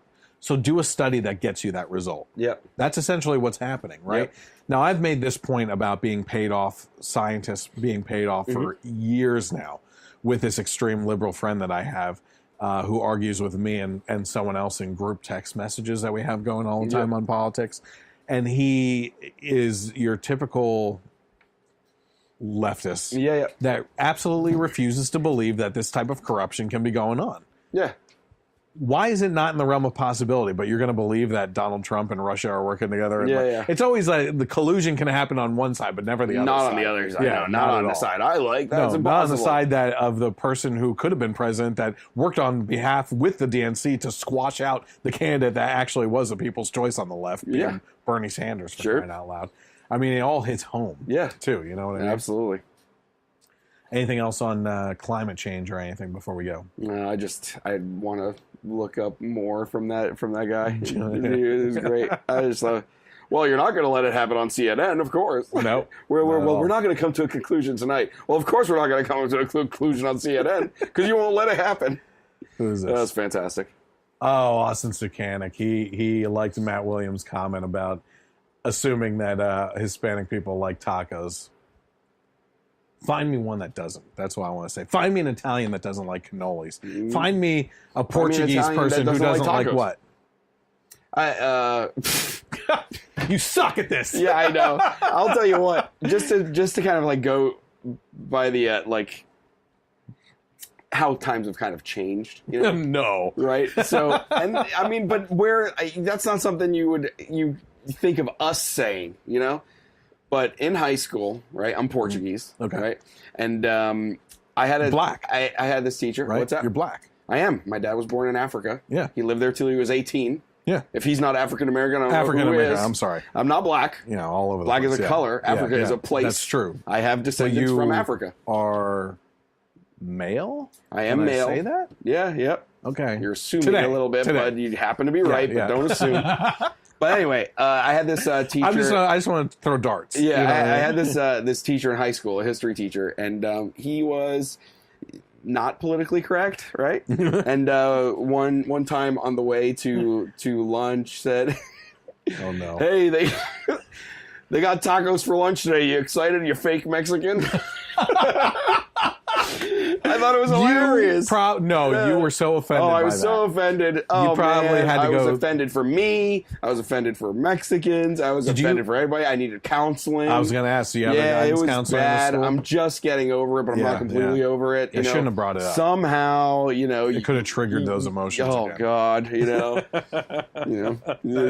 Say it again. What did he say? He said they got tacos. They got tacos today for lunch. Are you excited, you fake Mexican? And that's one of my most funniest memories of high school, and that would never be allowed to happen now. Not at all. No way. He'd be fired like that. Here's another funny one, just to play into stereotypes. One of my clients right now is a full-blooded, full-blown Italian. Yeah. Right? And his name is Guido. Yeah, it's. You ever see the movie Life is Beautiful? No. You have to see it. It's fantastic. Is that a newer movie? No, it's older. It's older. Okay. The main character's name is Guido too, and they're Italians. Yeah. Okay. Yeah. I think it is an Italian name. Yeah. And then it was just turned into a stereotype or like a derogatory term for whatever reason. Just for something, someone would be offended by something. Yes. Yeah. Okay, let's. Unfortunately, going to have to get people. Yeah, Jesus. we're unfortunately going to have to get a little serious with this one. Okay. But here's a disturbing story for you that we actually brought up earlier in the night. 2 staff members at a Florida military hospital have been suspended for flipping off babies and referring to them as mini Satans. That's not the worst part, though. Mm-hmm. They intentionally handled them very inappropriately and made them dance on screen to music, rap music, without supporting their frail bodies, including their necks and heads. Images and videos of the misconduct surface on an employee's Snapchat account showing one staffer holding a baby and making it dance to rap music, and a staffer, unclear whether it was the same person, giving a middle finger to a baby. So let's take a look at one of the actual news stories from this, which will actually show you some of the misconduct that was actually happening. 2 medical staffers at a naval hospital in Jacksonville, Florida are out of a job taking care of patients this morning after disturbing new images surfaced that appear to show them making inappropriate gestures while posing with the newborn baby wrapped in a blanket. One photo shows a staffer giving the middle finger to the baby, along with the caption that reads, "How I currently feel about these mini Satans." A video posted on Snapchat shows a staffer holding the baby, making the newborn, just a few hours old, dance to rap music. The photo and video quickly went viral. So, you have kids. Mm-hmm. I would never let them dance to rap music. Yes. First of all, I mean, tap dancing is even out of the question in our household. But I just remember each of my kids being born, and it's like holding glass. Oh yeah. You know what I mean? You're just so careful. You just want to get the elbow right for the prop in the head properly. Yeah. Their necks are just flimsy and everything. They have no muscle on their neck. And they can snap. I mean, it's bad, And here this woman is not supporting the head at all and picking it up and just dancing it around and everything. And the damage that this could cause, it's just, I would strangle these women, literally. Mm-hmm. If I found out that those were my kids, the least of their problems would be losing their jobs. Being suspended, Give me a freaking break. Yeah, that's pretty disgusting. The whole action of these 2 women was completely disgusting. The staffers have been banned from providing patient care, but have not lost their jobs, according to this article. But this story is actually saying something different, that they did lose their jobs. Yeah, I heard that a possibility would be a court-martial, too. This is a military hospital. Yeah, and I'm going to get to that, actually. The hospital statement actually read, Naval Hospital Jacksonville's commanding officer sends, "We are aware of the video and photos posted online. It's outrageous, unacceptable, incredibly unprofessional, and cannot be tolerated. We have identified those involved, 2 junior enlisted corpsmen," or as President Obama would say, corpsmen, not nurses. They have been corpse women, sorry. Yeah. Corpse people. Corpse people. Listen, I just want to give a shout out to my corpse people. Gender neutral corpses. We got the corpse. Bad corpse. They have been removed from providing patient care, and they will be handled by the legal system and military justice. We've notified the patient's parents. What was I just going to say about this? I did have something here. When I went to look up this video, there are videos out there that do not have the blur over these women's faces of who is doing it and their actual names out there. I'm not going to be the type of person that releases that type of information, because as much as I think that these women are absolute scum of the earth, that's not my responsibility, and they will be taken care of one way or the other. But according to military personnel that I've been listening to on this issue and everything, there's a couple possibilities on how this could actually go. Number one, there could be a civil suit that is brought against them, apparently, by either the spouse of the military person. It's really convoluted, because apparently the person serving can't sue the hospital or these women because of being in the military and all that stuff. But the spouse of that person can, okay?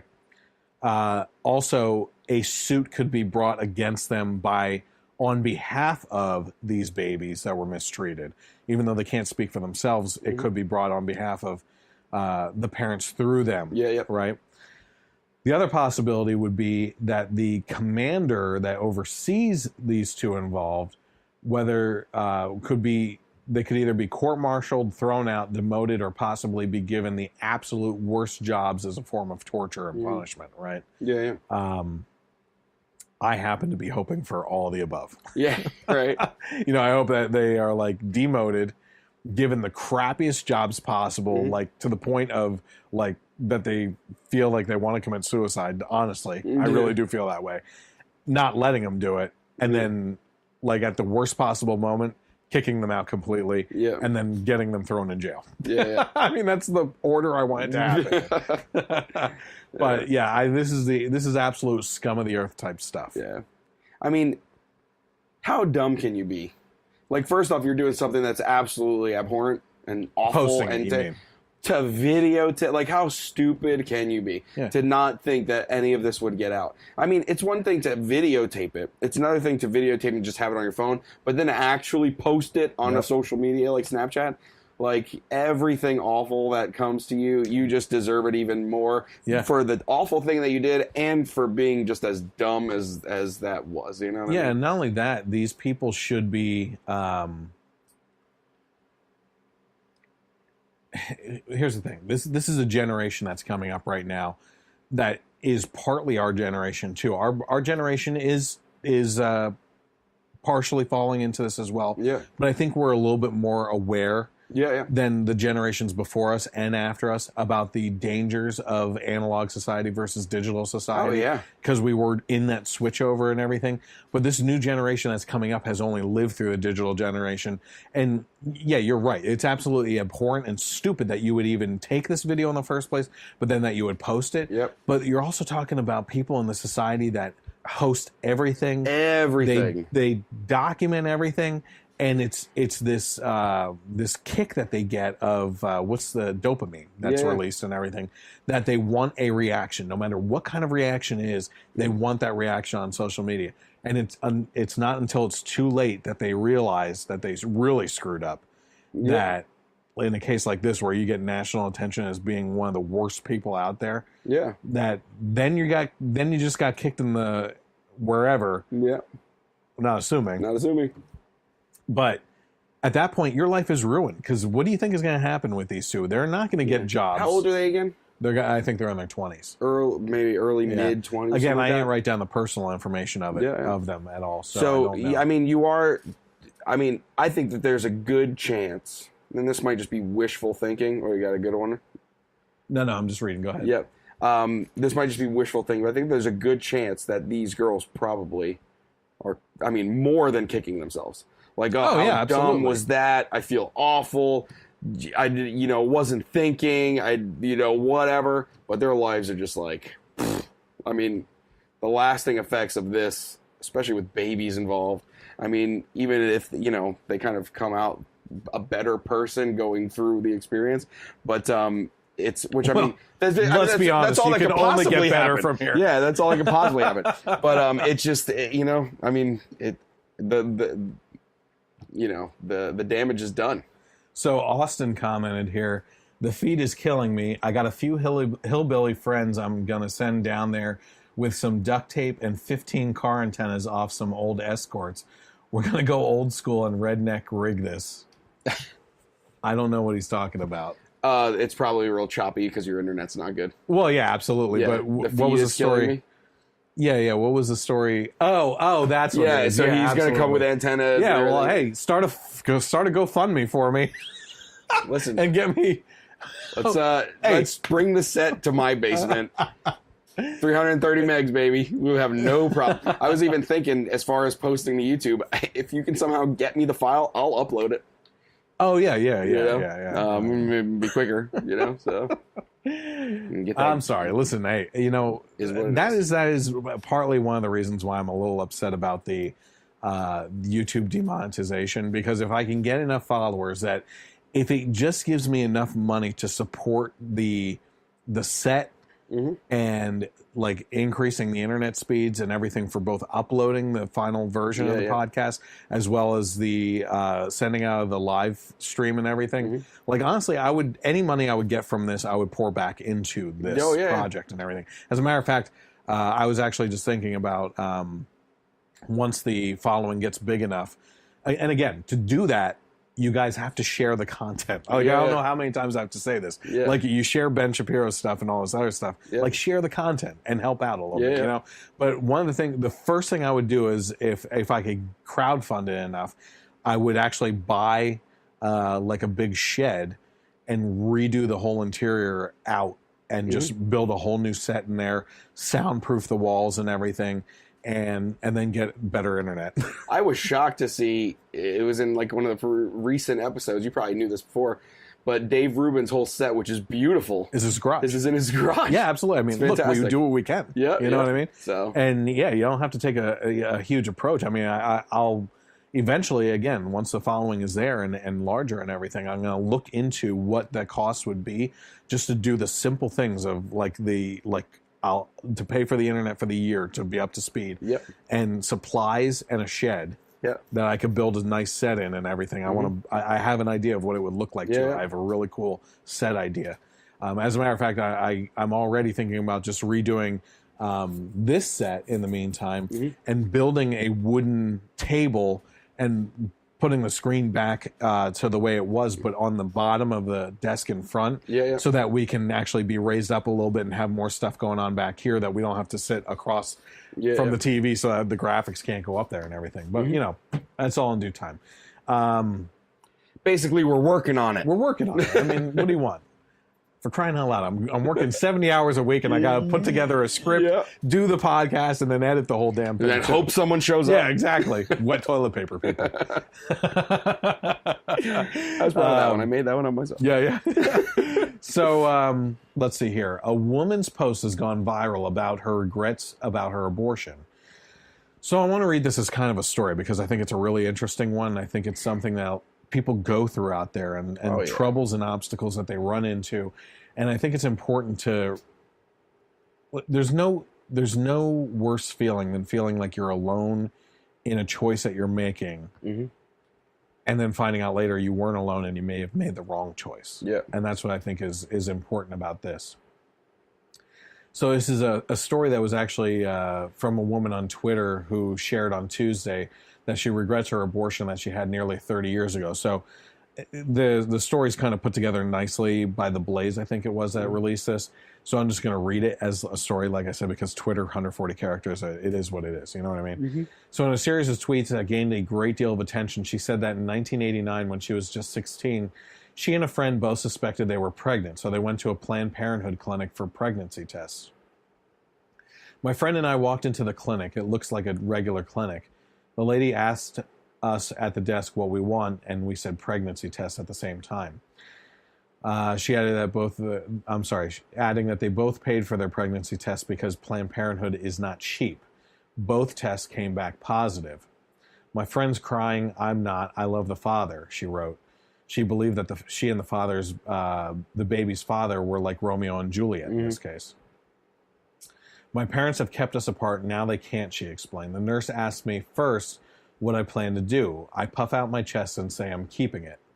She wrote that the nurse then informed her that the clinic didn't offer prenatal care. She and her friend then spent the next hour and a half trying to brainstorm how they would come up with $400 for her friend's abortion while they waited for a 5-minute consultation with a nurse about the procedure. Give me 1 second here. Okay. Now I can see. She wrote that her baby's father wasn't happy to hear the news. I rush home. I call the man who loves me, she wrote. I say we're pregnant. We can be together. And he screams into the phone, F, get rid of it. Your parents already threatened me with statutory rape charges. This is proof. I don't want it, and we're done. I'm stunned but defiant. This is my baby. I can do this. I'm already in love with it. I'll find a way. She wrote that when she turned to her parents, hoping she could get them on board to support me, she said, she sat them down and told them the news. My father is oddly quiet. My mother is not. Her mother called her an immature slut and said she embarrassed her. My mom has a way of cutting me down to size, and she's right. I'm immature. I thought he loved me, but I already loved the baby growing inside me. She then offered to put the baby up for adoption. My liberal dad snorts. Nobody wants a mixed baby. Your baby will languish in foster care. Is that what you want? My mother screeches. You're out. You keep the baby. You're out of this house. In fact, get the F out now. She wrote that she left her home and wandered around in the dark for hours, asking herself, how the hell am I going to do this? She wandered back to her house around 2 a.m. and found her mother sitting up waiting for her. I guess because you're back, it means you'll do what I say, her mother said to her. She added that her mother's demeanor had changed and she is almost giddy. I feel physically ill, she wrote, adding that her mother told her not to worry and the procedure would be done at a hospital instead of the nasty Planned Parenthood clinic. She was taken to see the doctor before the abortion. He's cold, she wrote, adding that he told her the procedure will be simple and quick. He did an ultrasound but turned the screen away from her. 3 weeks later, she arrived at the hospital for the abortion. I'm brought into a surgical room and given a pill. The pill makes everything hazy and unreal. My feet are in the stirrups and my mind is racing over all that's happening. Then I hear it. It sounds like an evil vacuum, and I feel the pressure. My mind screams no, and then I start to scream, no, no, no. This isn't right, this isn't right. This vacuum is killing. It's sucking the life out of me. I'm killing my baby. No, I'm sobbing. The doctor tells me to quiet down. It'll be over soon, and I don't. I can't. I'm killing someone. Not anyone, but mine. Again, he assures me it will be over soon. Little did I know the nightmare for me would never be over. The vacuum continues. I feel violated, more violated than when I was raped 2 years earlier. It's finally over. She wrote that she was wheeled out of the room sobbing and crying, my baby, my baby, my baby. I know I'm loud, she wrote, adding a nurse came in and told her to shut up and said you're disturbing the other patients. Apparently I don't deserve the respect of a patient, and I agree. I'm scum. I'm a murderer. She said no one was permitted to see her in recovery, but she had an aunt who worked in the hospital who snuck in. She sees my state and holds me while I cry. To this day, she's the only liberal family member who is pro-life. I have always wondered if that was the moment for her. The hospital sent her home even though she was bleeding and cramping. I lay down in bed and let my mother hug me, the woman who gave me life but wouldn't let me. She wrote that nearly 30 years later, the procedure still haunts her. You were just a kid, people tell me. I wasn't, though. The moment I became pregnant, I was a mom, and moms protect their children no matter what, and I failed. She said that she is reminded every year on the anniversary of the procedure, June 8th, and every time I heard my kid's heartbeat, or even their laughter, that one is missing, one is dead, because I was given a choice. I love you, little one, I always will. This story has prompted Twitter users to share their own stories of regret, and you can read those and more on theblaze.com if you actually look up this article. It's pretty heavy stuff. Yeah, I don't really have words. No. I mean, listen, I've said the stories before. You and I have talked about abortion multiple times, and listen, that topic doesn't get old. It's something that should always be talked about because there's a lack of education on the emotional impact of this type of procedure on someone and what they live through. I told you I know someone personally that had that done, that regretted it when I was talking to her a lot and had an interest in her and everything, and it tore her apart, and I saw that. This is another example of that. This isn't a rare occurrence. You know? And then you have people like that stupid celebrity. Was that you who was here, or was that Brant? Shout Your Abortion conference? Oh, that was me, yeah. Yep. From the Goonies. Yep. Yeah. And her talking about how her first abortion was her best abortion. Yeah. And everything. And it's like, you're sending out this message that is convoluted. You know what I mean? It's for the people that haven't gone through an abortion, you're saying it's okay and that you're going to be fine and that there's nothing to it. It's not a baby, this and that. And you know, does she have to look at the people in the eyes after the abortion who are regretting it even years later or anything like that? No, she's a sick, twisted person with a demented angle on this that never has to face those consequences with people, you know?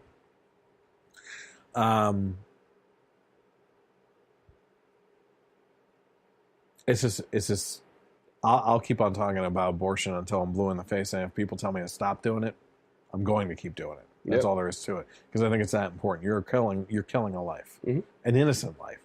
And there's always that argument that, you know, how can you be pro-life with babies, but pro-death penalty and everything? You're talking about people that were given a chance at life that screwed it up themselves and did something so bad that they're given the death penalty. In the other side, you're talking about innocent people that were never given the chance to do anything. Choice in anything. No.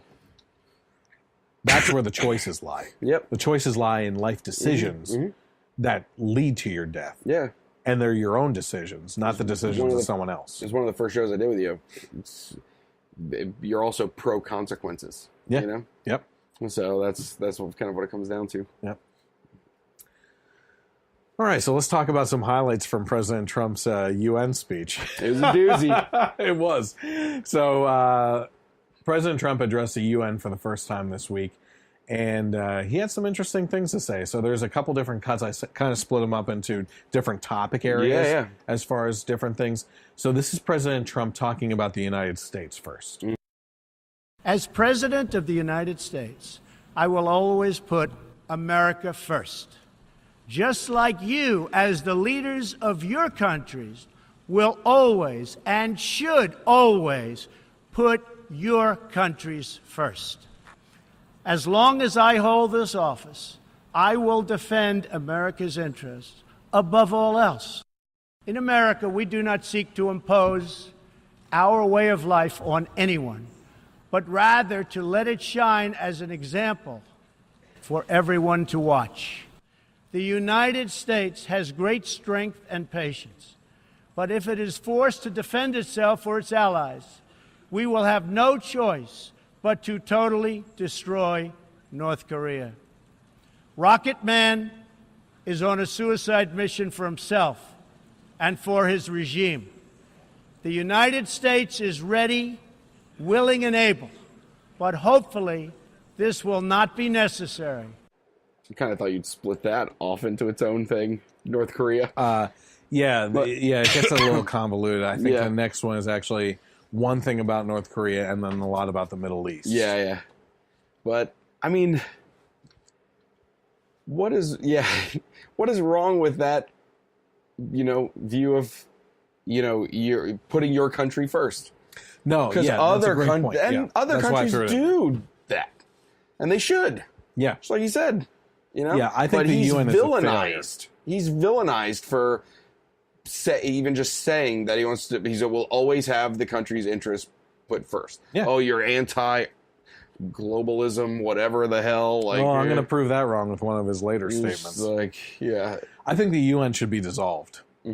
I believe in strong allied relationships, but I don't believe in organized allied relationships.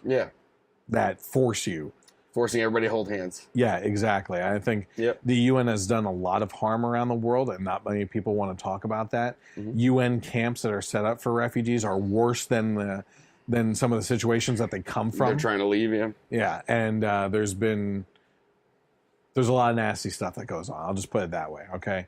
And UN personnel are not held to the same laws of the countries that they come from or the laws of the countries that they're in or international law either, and get away with some really nasty stuff sometimes on how they treat people in those other countries. Yeah, I think the UN should be dissolved with the IRS, with the Department of Education, and a couple other departments too. Yeah, way too many departments. Yeah. Let's narrow it down. Okay, so that was him talking about America. I agree with you. I want to go back to that just real quickly. Yeah. America first. That's your job. You're there for the American people. You're not there for the world. You're there. That's a secondary job. Is how do we integrate as a U.S. society into the world and work with people? Yep. But it is not your priority as president. Yeah. And I was just saying, go ahead. We didn't vote. We didn't elect Trump or Obama or Clinton or Bush, to make other countries better at the expense of us. Yeah. I was just having a conversation with a client today, and I said one of the biggest problems that we're currently having is that if you look at what a politician is, it is like the definition is a public servant. And in public servitude, you are essentially stepping down and serving the public, right? But we're getting back to the same type of government positions that we escaped from to come over here and set up this America, this separate country, where we're treating them like royalty, where they rule over us, And that's the wrong way of looking at things, but that's a matter of a complete lack of proper education on government's roles in life and why we're in this type of mess that we are in today. Yeah. And also the recent phenomenon of these, like, making politicians celebrities. Oh, yeah. Trump was one before, but with Obama and Clinton, it's like, oh, they're hanging out with Jay-Z and Beyonce and sharing their March Madness brackets, and like all this stuff. It's like we are their boss. Yeah. That's the way it's supposed to be. And they do not like seeing it that way. That's for dang sure. No. Yeah. They don't like to play by the rules that they set out for us. Nope. I think it's crazy that Congress people don't have to follow the same rules of healthcare that we do and all that stuff. Yeah. So this is actually Trump talking about the Middle East mainly. I think there's something in here about North Korea. We will stop radical Islamic terrorism because we cannot allow it to tear up our nation and indeed to tear up the entire world. We cannot let a murderous regime continue these destabilizing activities while building dangerous missiles, and we cannot abide by an agreement if it provides cover for the eventual construction of a nuclear program. We seek an approach to refugee resettlement that is designed to help these horribly treated people and which enables their eventual return to their home countries to be part of the rebuilding process. For the cost of resettling one refugee in the United States, we can assist more than 10 in their home region. Out of the goodness of our hearts, we offer financial assistance to hosting countries in the region, and we support recent agreements of the G20 nations that will seek to host refugees as close to their home countries as possible. This is the safe, responsible, and humanitarian approach. The Iran deal was one of the worst and most one-sided transactions the United States has ever entered into. Frankly, that deal is an embarrassment to the United States, and I don't think you've heard the last of it. Believe me. Believe me. I saw a video where then it cut to like the Iran diplomat or something. Really? He's just sitting there like, yeah, it's pretty funny. Yeah, we're going to get to Venezuela, what he said. Oh, about it was Venezuela. the Venezuela one. Yeah. They cut to the Venezuela. Yeah, they do. Yes, they do. So one main point I wanted to bring up about this was he's talking about this refugee situation and everything. And he's talking about the fact that the cost of introducing one of these refugees into our country and integrating them and paying for them and everything, for that same cost, we can help them stabilize 10 people over in their own home country and help them out there. And get things settled there so that they don't have to leave the culture that they're used to instead of having to reintegrate into a culture that they're not used to. And to be honest with you, they don't do it anyway. Yeah. The majority of them. Yeah. And if you're really talking about a refugee, you're talking about someone that never wanted to leave their home country anyway. They're being forced because of a terrible situation or whatever. Yeah. So if there are ways to help them there, you would think that's what they would want as well, you know? Okay, let's see here. Venezuela, here we go. The Venezuelan people are starving, and their country is collapsing. Their democratic institutions are being destroyed. This situation is completely unacceptable, and we cannot stand by and watch. As a responsible neighbor and friend, we and all others have a goal. That goal is to help them regain their freedom, recover their country, and restore their democracy. We are prepared to take further action if the government of Venezuela persists on its path to impose authoritarian rule on the Venezuelan people. I hate authoritarian rule. To be honest with you, I mean, he's bringing up some good points that the people just aren't aware of what's going on down there. Oh, yeah. It's horrible. There was a clip about Venezuela that I thought was the best thing he said. Mic check. What? Mic check. Is it not working? What does socialism look like? This is what socialism looks like. I'm like, sorry. I'm like, you obviously don't know what liberals do in their free time out in protests and everything. I mean, it's so bad. I mean, this is what Bernie fights for. Yeah. And this is what the people that follow him fight for, is the Venezuelan example. Yeah. But once this stuff starts happening, it's dead silence in the media on it, right? Yeah. And they don't talk about it anymore. And what's happening down there, I think we brought it up in the last podcast or one of the previous ones, is that the zoos are shut down. There are no animals anywhere because people are starving so bad that they have broken into the zoo, killed the animals for food, and they're killing stray dogs and cats and their own pets on the street. Yeah. The average Venezuelan has lost 17 pounds. Yeah. Imagine, okay, that's adults mainly, right? Oh, God, the kid situation. I can't even imagine what that's like. Imagine what you would have to do to keep your kids alive. Yeah. This is a horrible situation. This is what socialism leads to. Yep. And the people in the government are certainly not starving. Did you hear what Trump said as part of this? I thought it was the best thing he said was, the problem is not that socialism is being poorly implemented. Yeah. It's that it's being faithfully implemented. Yes. Yeah. And I thought I didn't that put was that great. in there. I should have. Yeah. Like, it wasn't in there, right? No, it wasn't. Yeah.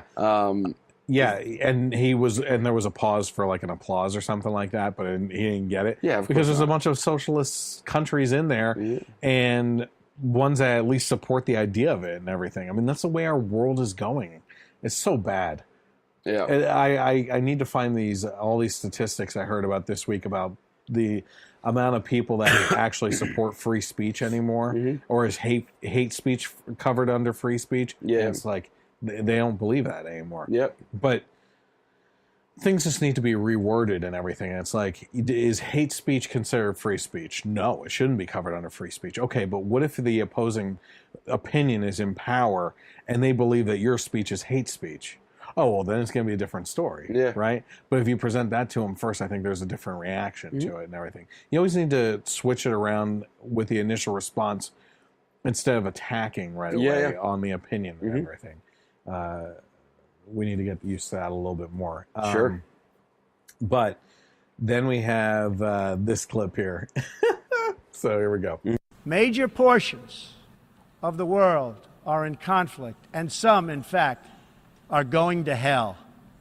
But the powerful people in this room, under the guidance and auspices of the United Nations, can solve many of these vicious and complex problems.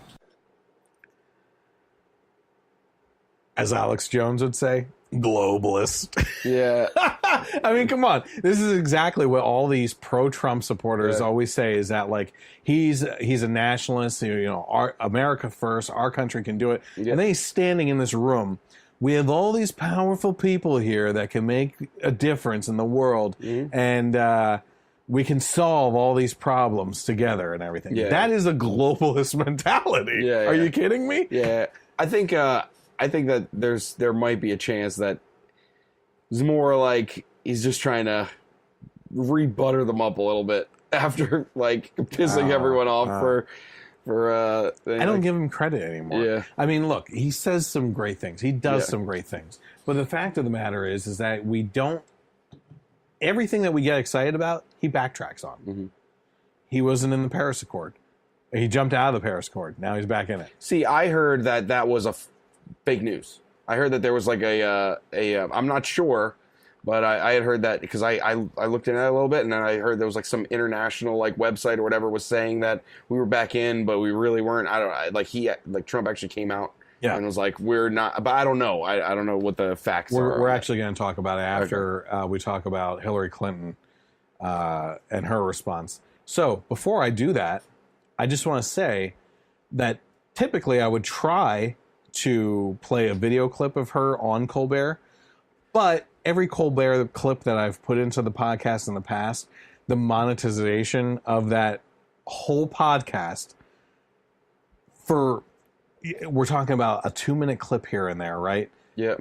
As opposed to the 3 hours, I have to split the monetization with CBS for a 2-minute clip out of 3 hours. Now that you've been demonetized, though, how does that work? You're not getting anything, so is there anything to split?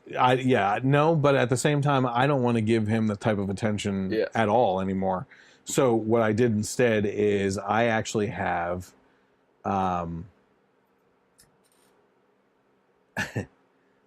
audio only. Okay. Okay, so we'll have the reaction to that. So here we go. Did you happen to see the president's speech at the UN today? I saw parts of it, yes. What did you make of it? I thought it was very dark, dangerous, not the kind of message that the leader of the greatest nation in the world should be delivering. You are both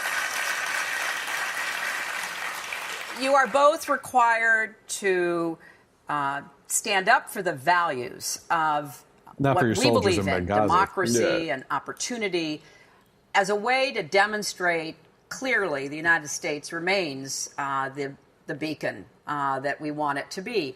While, of course, when you face dangerous situations like what is happening in North Korea, this is a person who's blaming everybody right now. Your first approach should always be diplomatic. What I'd hoped the president would have said was something along the lines of, we view this as dangerous to our allies, to the region, and even to our country. We call on all nations to work with us to try to end the threat posed by Kim Jong-un, and not call him Rocket Man, the old Elton John song, but to say clearly we will not tolerate any attacks on our friends or ourselves. But you should lead with diplomacy. You should lead with the commitment to trying to avoid conflict however you can. And I know, because I'm great at being president, it's too bad I can't convince the country twice.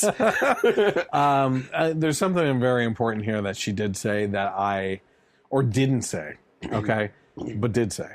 Yeah. Do you follow? Are you tracking? She's talking about how we need to approach Kim Jong-un and his regime in a diplomatic way, right? Mm-hmm.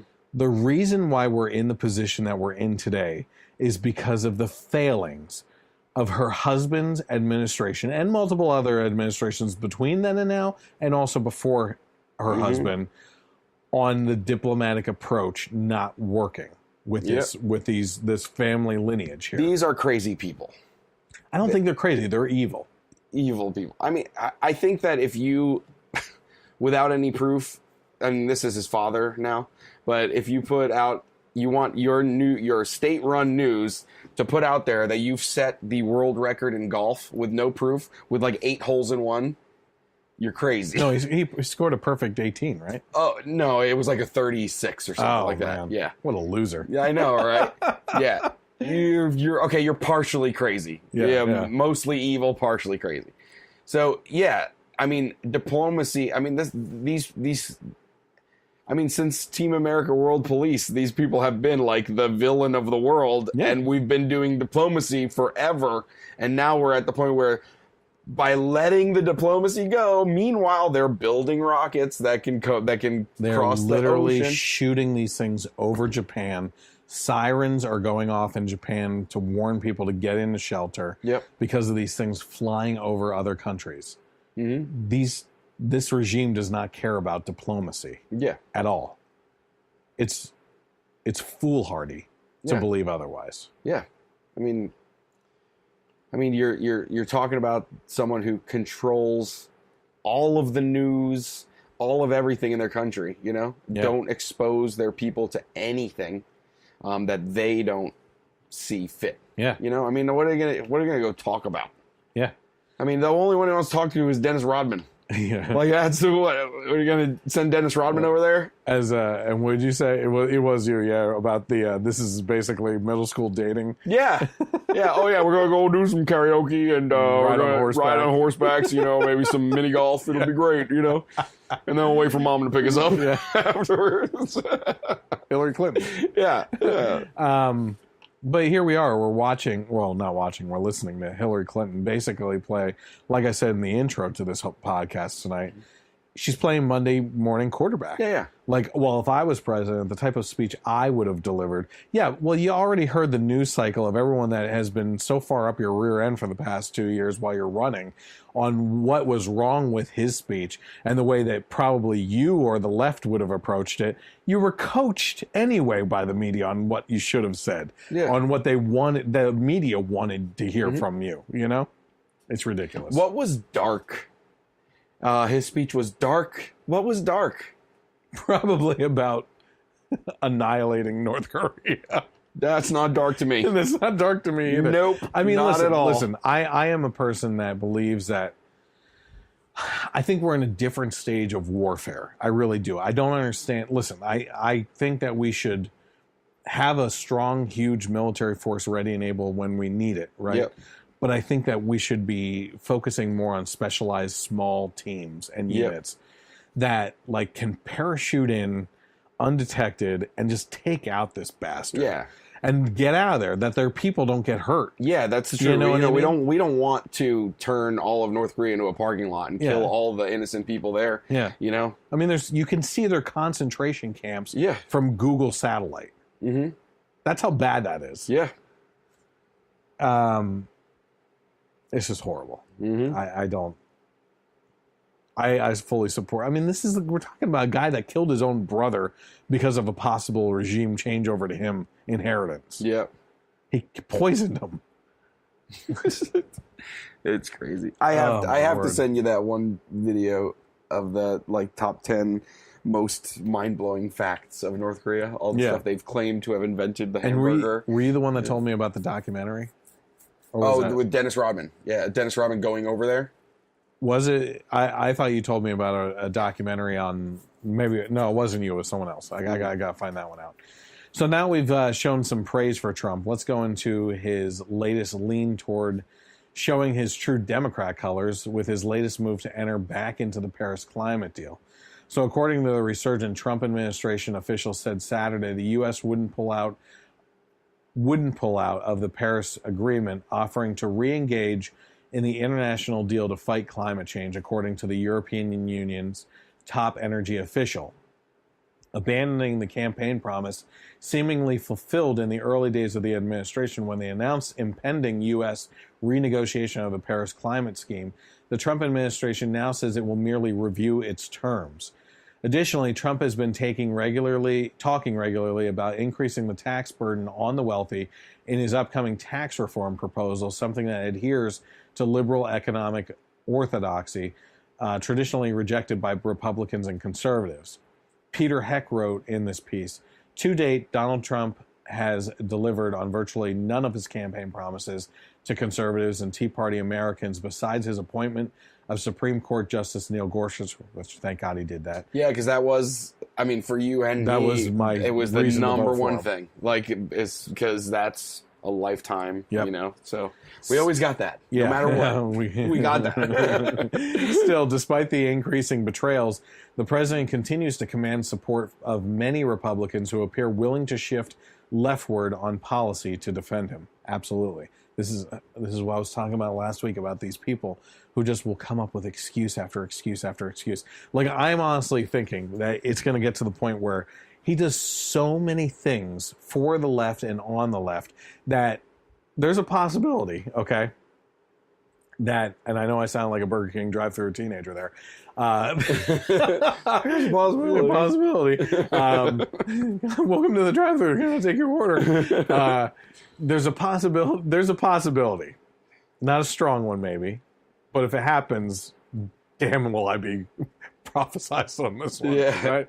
That he's so sick of working with the Republicans because they're not doing anything with him. But Nancy Pelosi and Chuck Schumer are working with him and making deals and everything, right? We haven't seen any of those deals come to fruition, but they are talking.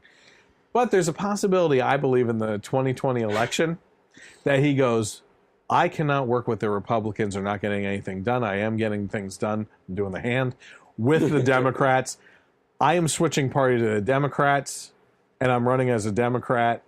And his people go, yes, we are Democrats now too. Like, it could get that bad where they just completely abandon their principles and start voting Democrat just because this guy does it, because they allow him to get away with so much and give so many excuses for this guy, just like Obama's supporters did for him too. No matter what these guys do, their supporters follow lockstep with them. Yep. And drives me insane because I'm not that type of person. I call him out when he needs to be called out, and I criticize him when he needs to be criticized. Yep. Or I'm sorry, and I support him when he does something right. Sure. Yeah, I mean, you have to follow your principles, not a person. You know. Yep. So. Yep. The White House issued a clarification on this article and denied the Wall Street Journal report, saying that nothing has changed in the administration's positioning, adding the United States is withdrawing unless we can re-enter on terms that are more favorable to our country. And that's what he originally said, right? Yeah. Here's the thing.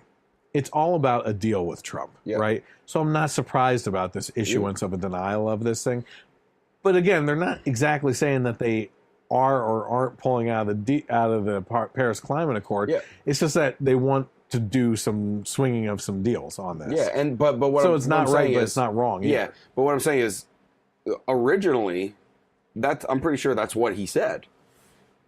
We're withdrawing unless we can work something out where it's much more favorable, where the U.S. isn't putting up the financial burden of this whole thing for everyone else. Yep. You know, so I don't think it's fair to say, oh, he said he was going to leave, and now he's saying that he's going to go back in. So, but I guess it'll ultimately we'll be able to judge the decision ultimately when something actually does happen. You know what I mean? Yep. So I said the wall, amnesty, the Paris Climate Accord, working with Pelosi and Schumer, not being harder on repealing Obamacare. It gets harder and harder for these Trump enthusiasts to come up with excuse after excuse and trying to theorize how this is all somehow part of a master plan, when that plan seems to look more and more like a continuation of Obama's legacy with some more patriotic rhetoric mixed in. At least he's calling them radical Islamic terrorists by name.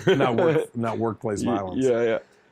Of course, none of these stories mean a damn thing because the world is going to end again this Saturday. Oh, man. So citing biblical scripture, Christian numerologist David Meade is predicting the end of the world on September 23rd, when so-called Planet X will collide with Earth. Now, this article is a little wrong because I heard an interview with him today, and it's pretty interesting, actually. He was on Glenn Beck. Sorry, I'm stretching my legs. So in this article, it says, according to Meade, the recent solar eclipse and hurricanes in the United States, Harvey and Irma, are warning signs of the nearing apocalypse. He cites Luke 21, 25, and 26. 25 says, there will be signs in the sun, moon, and stars. On the earth, nations will be in anguish and perplexity at the roaring and tossing of the sea. People will faint from terror, apprehensive of what is coming on the world, for the heavenly bodies will be shaken. Number 26 of Luke, was it? Yeah. Says, men's hearts failing them for fear, and for looking after those things which are coming on the earth, for the powers of heaven shall be shaken.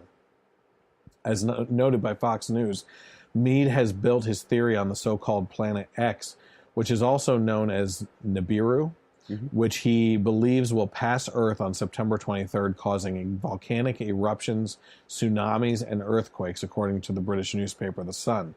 For a certain branch of evangelical Christianity, Revelation 12, 1-2 describes the beginning of what is known as a rapture and the second coming of Christ. And that a great sign appeared in heaven, a woman clothed with the sun, with the moon under her feet, and on her head a crown of 12 stars.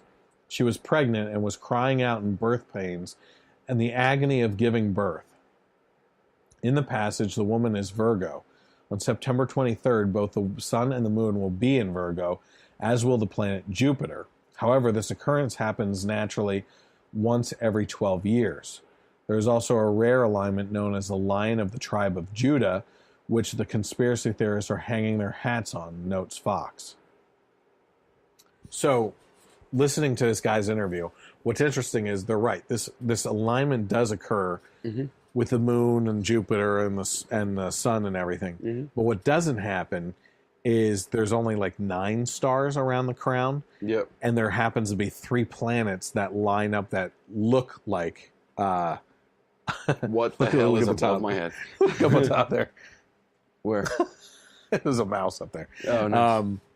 And it climbed right up that cement wall. Cool. These 3 planets will look like stars in that same constellation to make up the 12 stars. Oh, okay. Now, have you ever read Revelation? No. Awesome to read because a lot of people think it's really hard to understand. For some reason, for me, it seems like easy to follow along with what he's saying. I don't know, but yeah, basically John is given these visions of what heaven will look like, and all this stuff, and all that happens around it. And if you're writing from that point of view of this vision, and you don't know about constellations and planets and everything else, and you see these planets kind of lined up with the stars from far away, you might just take it as stars. Yeah, right? Yeah, sure. I'm not going along with this guy's theory here. Yeah. But what he did say is that the media has it all wrong, and that it's not the end of the world on Saturday. But what actually is happening is it's the last sign that John says in regards to everything that is supposed to line up with the coming tribulation in Jerusalem that happens over the course of 7 years, which, if you read about that in Revelation, is nightmarish. Yep. I mean, that's when the trumpets start sounding from heaven. Jesus, the 4 horsemen, like Jesus coming back as a lion, not the lamb. You have mountains cowering in fear and crumbling. Like, I mean, just the visuals of just like crazy stuff happening, you know? Where was I going with this? But he's saying, so it's a start of a tribulation period of 7 years in Jerusalem. So, like I said to my friend, we'll reconvene in 2024 and see what happens by then. Because, it could be nightmarish if that was actually the fact. But at the same time, I kind of wrote down here Matthew 24:36. But about that day or hour, no one knows, not even the angels in heaven nor the Son, but only the Father. So you may be able to take a little bit of comfort in your life knowing that. Yeah, right. That a numerologist isn't going to be the one that predicts the end of the world. Yeah. Know? Anything else to say about that at all? Obviously, there's always predictions. It's just interesting, you know? Yeah. I mean, even despite what you believe. You know, it's still. Apparently, there's a good documentary on this that's on YouTube called The Sign, and it's sponsored by AT&T. And they said that the visuals are fantastic. I want to check that out. I haven't had a chance yet. I want to end the night. You know, all these people have their final thoughts on videos and stuff like that. And I noticed something this week that I found fascinating, kind of, in my personal life. I had mentioned earlier in the podcast what I do for work. So I'm always meeting new clients and going to their houses and fixing or inspecting them for hail damage and everything. And what I found interesting is that over the last couple of weeks, when trying to get referrals from people to check out their neighbors' houses and everything, there's been some interesting interactions with these neighbors, right? Which is some people don't talk to each other based purely on the fact that they think that that other person doesn't like them, or that they think that there's something going on there that isn't, right? And then I do, through a roundabout way, get referrals that always lead over to that person, and that person's like, yeah, you know, so-and-so that I'm trying to get the referral from in the first place doesn't really like me.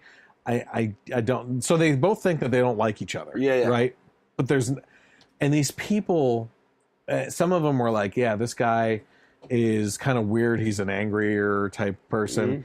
This angry person that this one woman said talked about is one of the nicest people I've ever dealt with, right? Yeah. And it's this lack of communication that we have with each other. Here are neighbors that don't even want to refer me to their neighbors because they think that they hate each other, but they really don't. And they're nice people. Like, I'm dealing with such nice people, and they're living under false assumptions when two nice people could really be good neighbors and everything. You know? And I find it fascinating because it's just, we're tearing ourselves apart in our society right now. We have wedges being thrown from all different directions through cultural lines, through government forces and stuff like that to split us up. And there's so much that we can come together on. You know what I mean? And we need to start reaching out to people a little bit more. And trying to help out. It's connect even on a personal level. It's even society now too, in the fact that when you think of neighbors and neighborhoods, from years ago, everybody knew everybody. Everybody talked to everybody. You know, everybody's friends and everything. But we are now, instead of going outward more as people, everything is going more inward. You know, people are more attached to their phone, and I'm guilty of this. You know, I'm sure my dad's probably rolling his eyes if he sees it. But you know, people are more attached to their phones. They're staying inside more. They care more about having an awesome home theater that they can just stay in than going out and dealing with people and neighbors and things like that. You have people like playing Destiny 2 for hours at a time. I mean, and they think that the interaction's on there. Hey. Here I am. At least someone showed up, right? Here I am. Listen, being a globalist, getting out there, globalist. So yeah, it's just society in general now. We're just going more inwards instead of outwards, and not talking to people. You know, and also you find something that you know, I could totally see a situation where you could have two people across the street from one another during the election, where someone had a Trump sign, someone had a Hillary sign. They probably could be the best of friends and have everything in common, like the same sports, like the same food, like the same everything. But just those two signs, man, they hate each other now. You know, and it's that, and that's it. You know, so you know, it's what it is now. I drove down the street and didn't want to talk to either of those neighbors. Yeah, that's true. I mean, no one said we weren't guilty of these things. But it's just how it is. You know, it's not good, but. So listen, thank you for stopping out tonight. No I problem. appreciate it. You're not your dried toilet paper. Yeah, you know, that's right. Reliable. Yeah, I won't rip on you. I'll rip on you. That was disgusting. Mad pooper, though. Mad pooper. Begin the night and end the night with the mad pooper. Sure.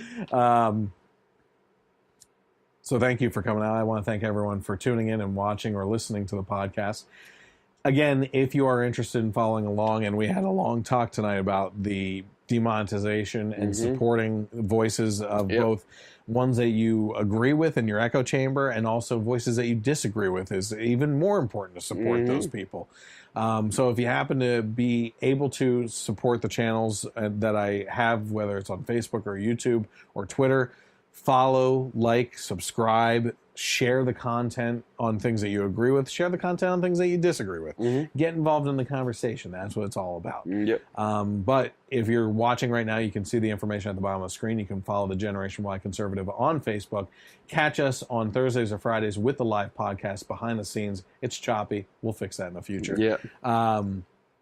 And then also on YouTube, search for the Generation Y Conservative, subscribe to the channel, and hit that bell to get notifications when videos are published.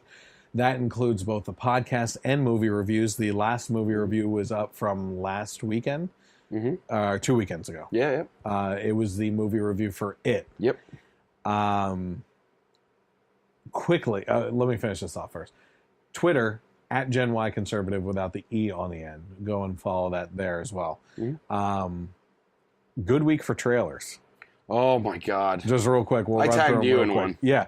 We have The Punisher coming out this year on Netflix. I've watched that trailer like 20 times. Yeah, and I get just goosebumps. Yeah. Every time, because I mean, it's a character that I love that I don't think has been done right yet. Yeah, but was done really well on season 2 of Daredevil. Yeah, and then one of my favorite bands ever, taking probably my favorite song of that band and using it perfectly. Metallica's One.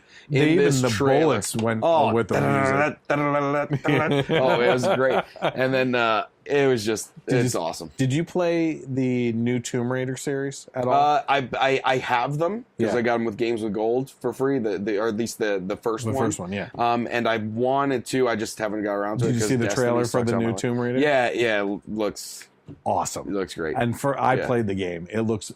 They even did you see a side-by-side comparison? Oh, no, I didn't. I got to check that out. And the trailer? Yeah. Pulled from the game. And that's great because that game did some of the best storytelling I've seen. Yeah. A lot of people said that it's like Drake's Fortune, which I never played because I don't have PS. Those are amazing. And that's what I've heard, too, as far as the comparison. The Uncharted games are... They are awesome. So that looks great. Yeah. And then... I might do my first family movie review this Christmas and bring my kids to see Jumanji 2, which the trailer for that, the new one. Oh, the new Jumanji. Yeah. Have you seen the new trailer? Yeah, well, I didn't see the new trailer yet, but I know it's The Rock and stuff, and it's like a video game. Kevin Hart, a board Jack game. Black, yeah. And the girl from Doctor Who. And, Guardians of the Galaxy. And Guardians of the Galaxy, yeah. Sorry. I'm not. She's from Doctor Who. She's Amy Pond forever. Oh, yeah. Well, she's gorgeous, too. Yeah, she is. But the new trailer for that looks hilarious. It had my wife laughing. She's like, I'll go with you on that one. Yeah. So you can check out those. We're doing movie reviews all year long. I think the next one up is hopefully this week. Maybe I'm going to try to schedule it out. Is Kingsman? Oh yeah. So I really want to do that one. I want to do American Assassin if possible, and we have Thor Ragnarok coming up. We have the new Star Wars movie. We have possibly Justice League if I want to go see that. Which there's no previews coming out for that. No, there hasn't been anything. I think New York Comic Con is coming up pretty soon. So I wouldn't be surprised if there's something there. When is that? Do you know? I think it's November. And when's the movie come out? No. November is when the movie's supposed to come out. When's the Comic-Con? It's in the next few weeks. Okay. Yeah, really soon. And then, obviously Star Wars in the Christmas season there. Or is it November too? It's normally around Christmas. They must be that Comic-Con probably has a new trailer for Star Wars too. Yeah, I wouldn't be surprised. They should be releasing something. Yep. Either way, lots of really cool movies coming up. Great year for movies. Yeah. Great year. Yeah, it's been good. And go see it. Trust me, if you like horror movies. I think I'll finally be taking the wife to see it tomorrow night. Yep, and which is why you came tonight. Why we're doing it tonight. And you dealt with throw up. Yeah. So we'll see you next week here on the podcast. If the world doesn't end, if he's wrong and it actually does end on Saturday. But in the meantime, have a great night and God bless America.